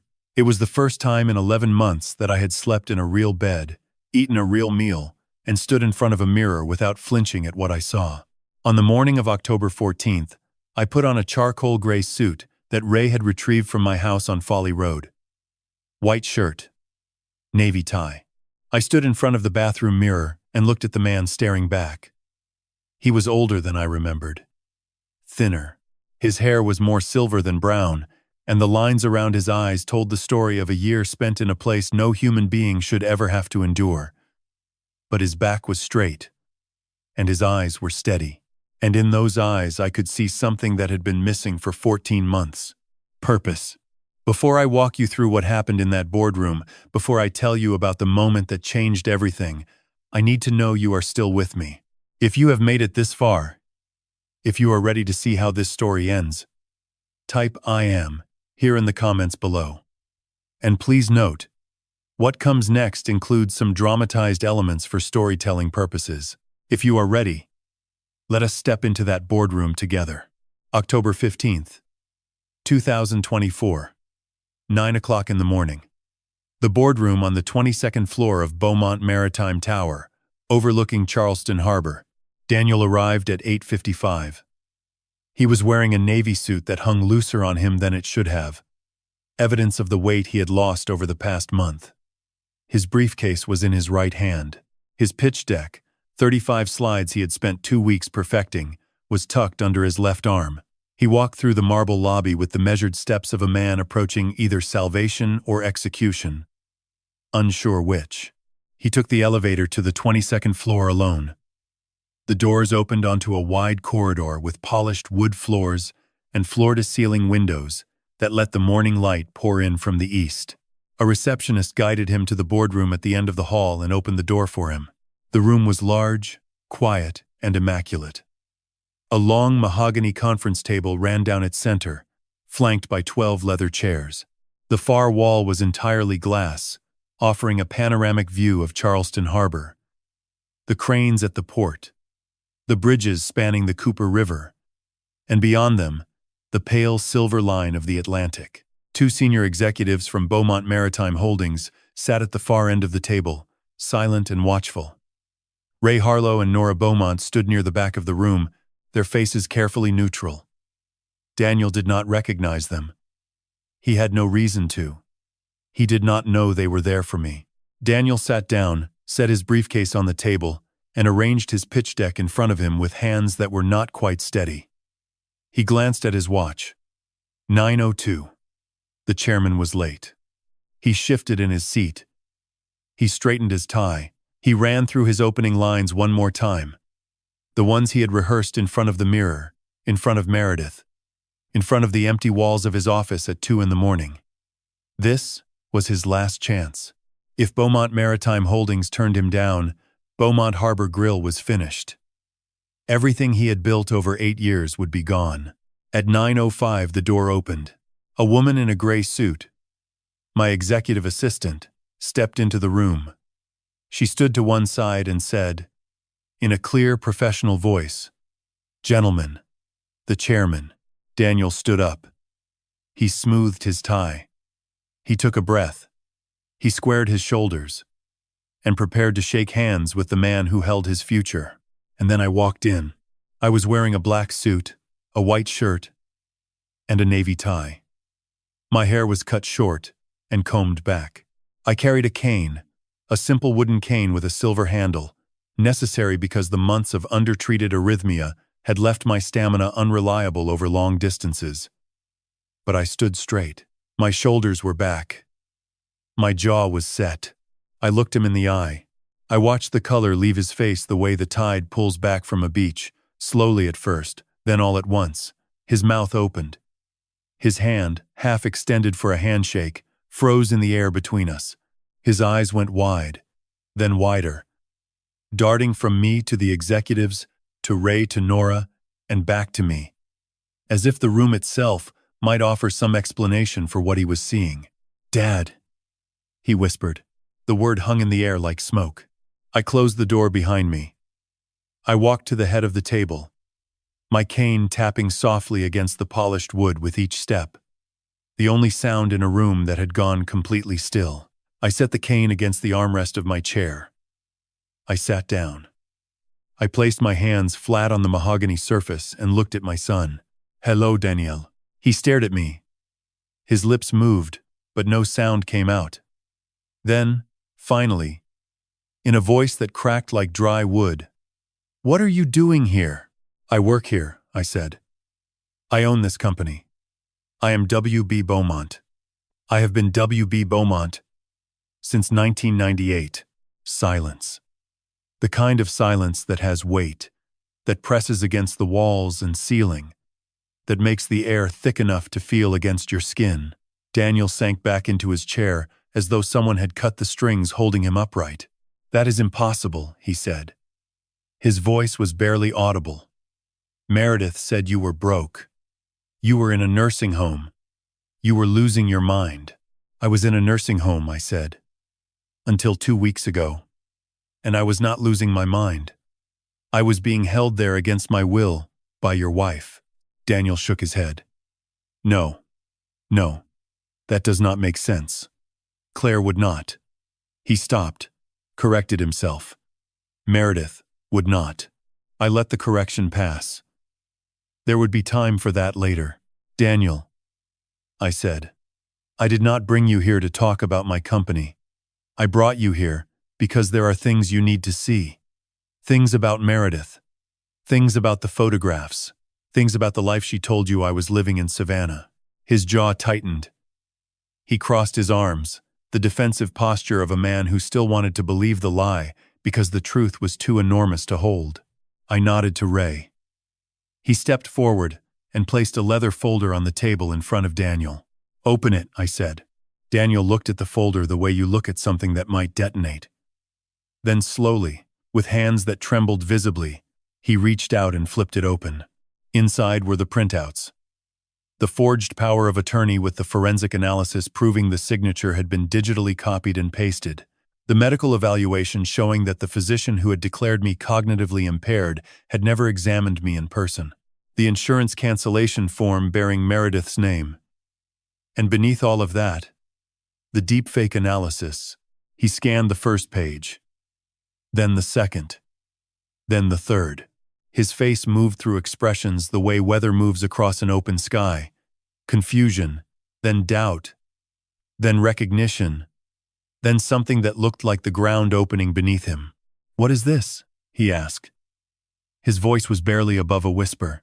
"That," I said, "is proof that your wife lied to you.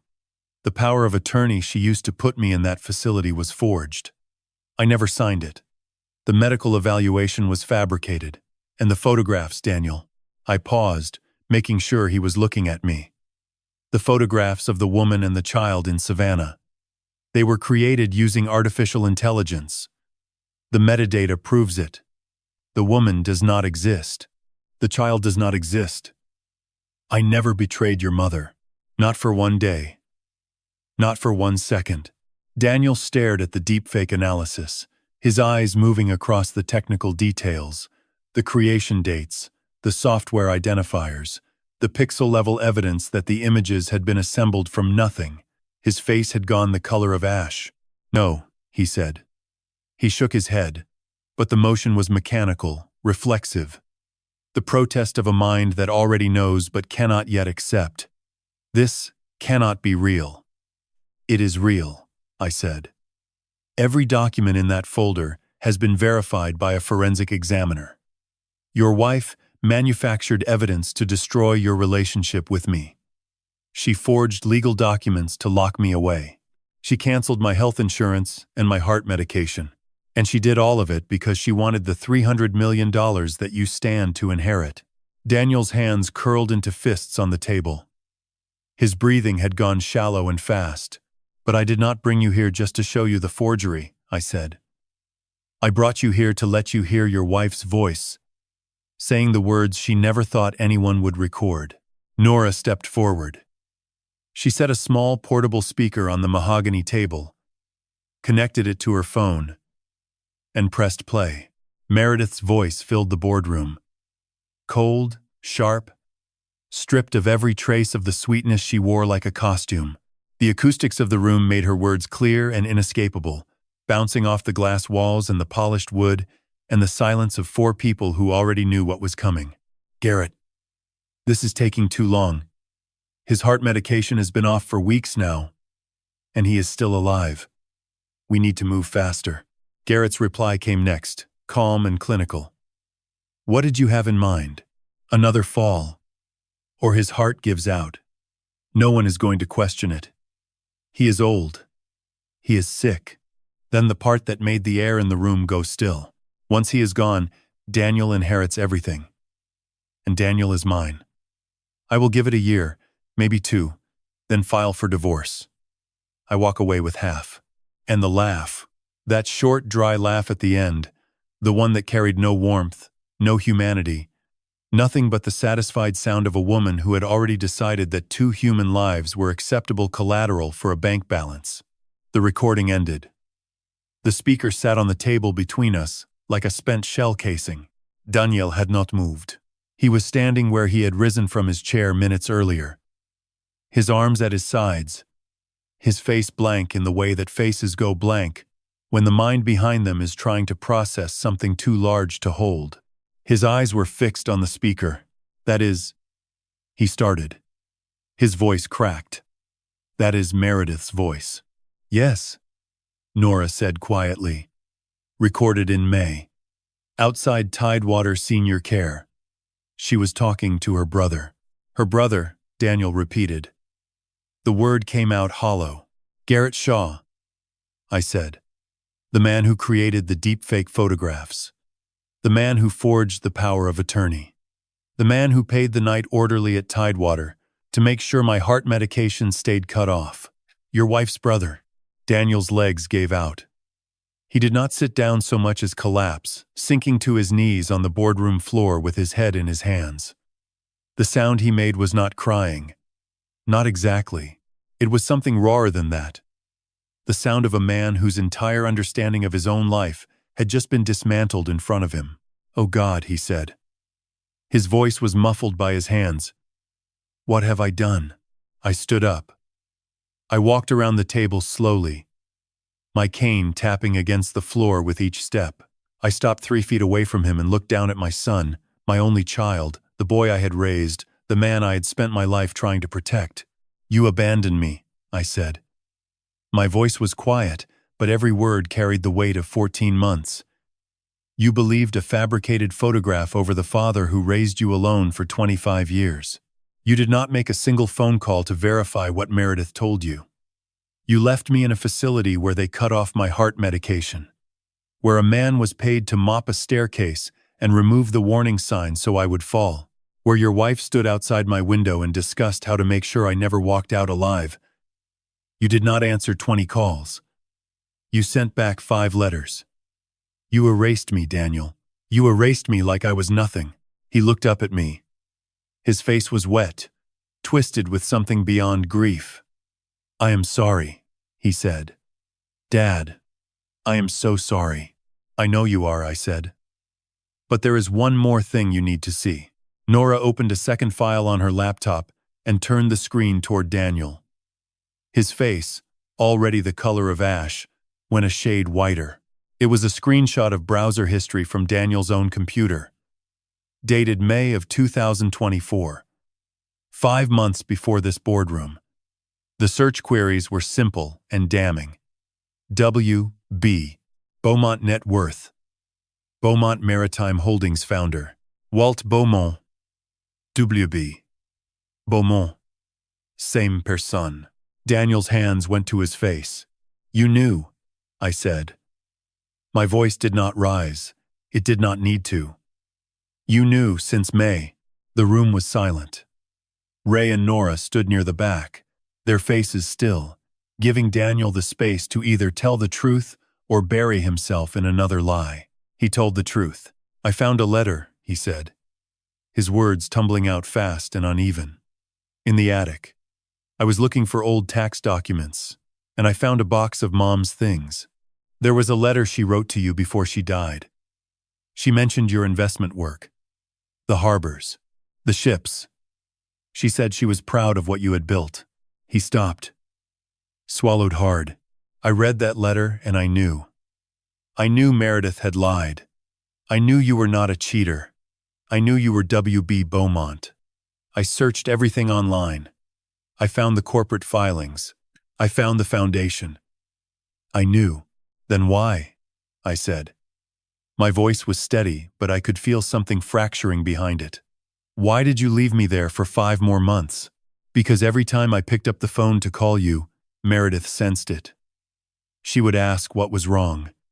She would start crying. She would say that if I went to you, she would leave me and go public with the photographs. She said she would make sure everyone in Charleston knew what kind of man you were. One night, I packed a bag. I was going to drive to Tidewater. She walked into the bedroom and asked where I was going. I said to see my father. She looked at me and said, if you walk out that door, I am gone. And I put the bag down. He looked at me with eyes that were swollen and desperate. I was a coward, Dad. I chose comfort over courage. I chose a lie I wanted to believe over a truth I was afraid to face. And every day she rewarded me for it. She told me I was a good man, that I was nothing like you. She made abandoning you feel like the right thing to do. And I let it happen because it was easier than fighting. I let the silence stretch. 30 seconds.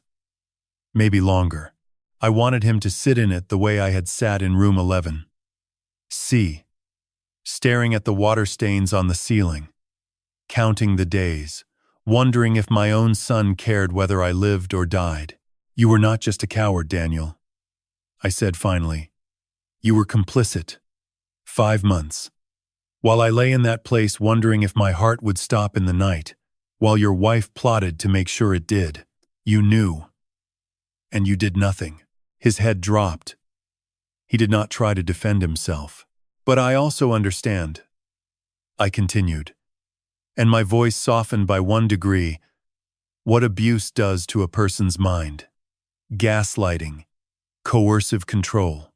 It makes you doubt your own reality. It makes you choose your abuser over the people you love. Daniel looked up, searching my face for something. Forgiveness. Hope. Permission to believe he was not beyond saving. Can I ever earn your trust back? He whispered. I looked at him for a long time. My son. The boy who had held a flounder the size of his hand and grinned like he had caught the world. The man who had cooked his mother's recipe and made the kitchen smell like memory. The man who had left me to die because a woman told him to. I do not know, I said. Ask me in 5 years. He nodded slowly. He did not argue. He did not beg. He just nodded. The way a man nods when he knows he has received more mercy than he deserves. I stood up. I picked up my cane. I turned and walked toward the door. Ray opened it for me. Nora followed. Daniel stayed on his knees, his head in his hands. I did not hug him. I did not put my hand on his shoulder. I did not tell him it was going to be okay. I walked out of that boardroom without touching my son. It was not cruelty. It was self-preservation, because if I let him in too soon, I would be opening myself up to the same kind of pain that had nearly killed me once already. And I had decided, somewhere between the fall and the recording and the boardroom and this moment, that I was done being destroyed by the people I loved. Trước khi viết Task 17, Task 116 đã viết. Toàn bộ câu chuyện từ Hook đến Walt bước ra boardroom không ôm con. Task 17 sẽ viết. FBI. Nạn nhân Garrett. Xét xử. Cập nhật nhân vật 4 điều kiện hàn gắn. Cuộc gặp thứ 6. Chiếc đồng hồ. Triết lý tha thứ nhắc Chúa 3 lần. Cảnh hải đăng CTA cuối. Cam kết.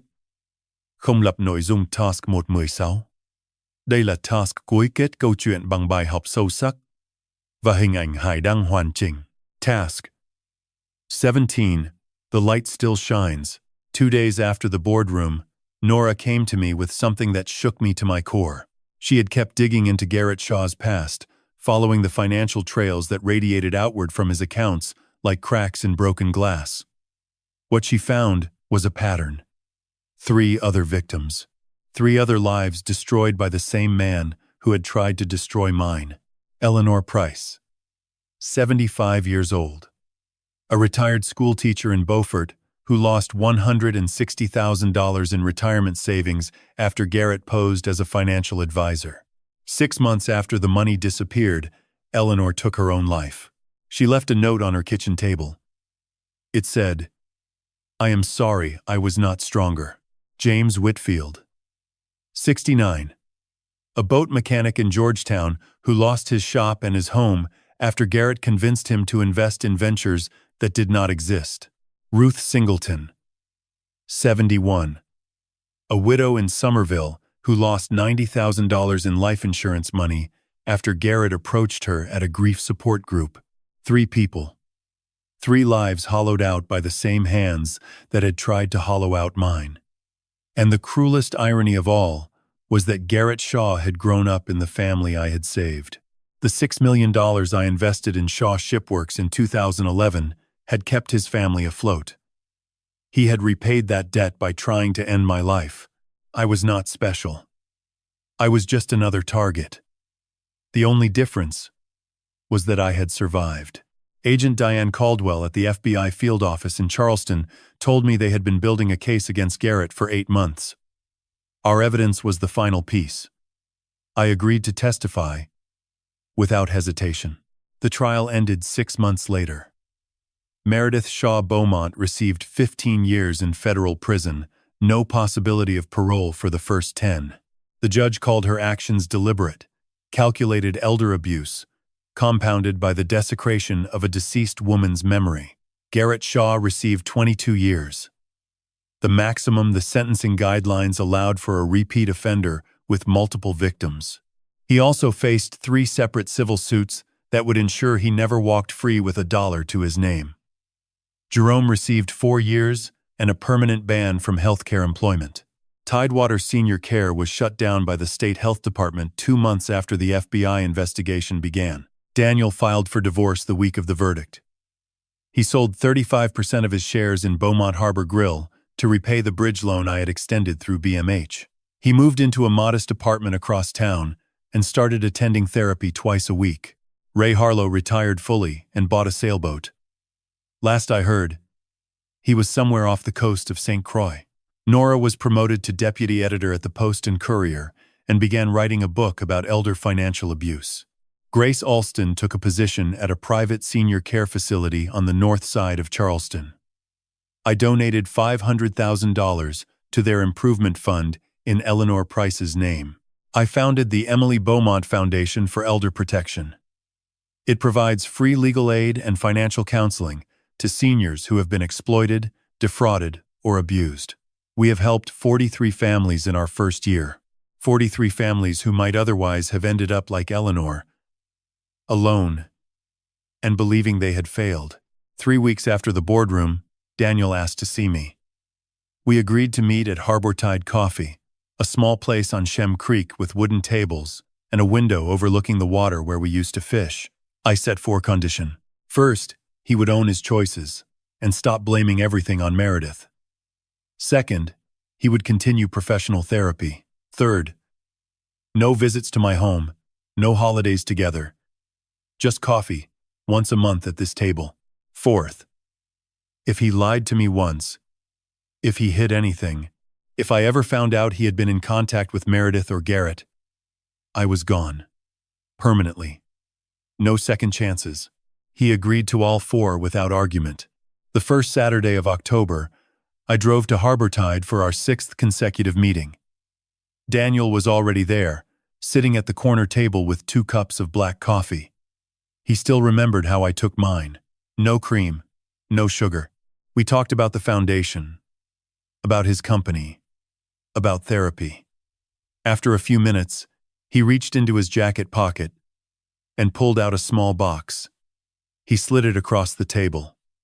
Inside was a wristwatch. Simple, silver, elegant. On the back, engraved in small letters, were 5 words. The light still shines. I know it does not fix anything, he said quietly, but I wanted you to have something that reminded you that we are still here, that we are still trying. I ran my thumb over the engraving. Thank you, I said. And then, after a pause that held 25 years of love and 14 months of pain, I said, Son. His eyes filled. He nodded. Dad, he said. We did not hug. We walked out of the coffee shop and went our separate ways at the door. But something had shifted, small and fragile, like the first green shoot pushing through cracked earth after a long winter. That evening, I drove to Morris Island. The lighthouse stood against the darkening sky, the way it had stood for 150 years, battered and salt-worn but upright. I climbed the iron staircase slowly, my heart keeping its imperfect rhythm, my cane tapping against each step. At the top, I stood on the gallery deck and looked out across the harbor. The sun was setting. The water had turned to copper and rose. The city lights were beginning to flicker on across the Charleston skyline, and somewhere below me, standing on the sand at the base of the tower, Daniel was looking up. I could see his silhouette against the last light. He had followed me there. He had not called ahead. He had just come. I reached for the switch that the Historical Society had restored for ceremonial occasions, and I turned the light on.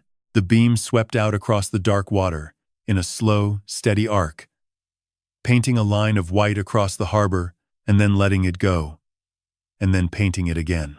God gives us storms so we can learn to stand. He gives us darkness so we can learn to shine. And He gives us the people who break us so we can learn, if we choose to, what forgiveness really means. Forgiveness is not a door that swings open once and stays that way forever. It is a door you have to keep opening, day after day, moment by moment. Some days it is easy, some days it is the hardest thing in the world. But you keep opening it, not because the person on the other side deserves it, but because you deserve to stop guarding the door. God does not ask us to forget. He asks us to choose, every single morning, whether we will carry the weight or set it down. I chose to set it down, not for Daniel, for me. I am still here. I am still standing. And the light, after everything, still shines. If this story reached your heart, or if you have lived through your own family betrayal, I would love to hear from you in the comments below. Share your thoughts, subscribe to the channel, and let us keep this conversation going. Thank you for staying with me until the end. Take care of yourselves. And remember, you deserve better than silence. God bless.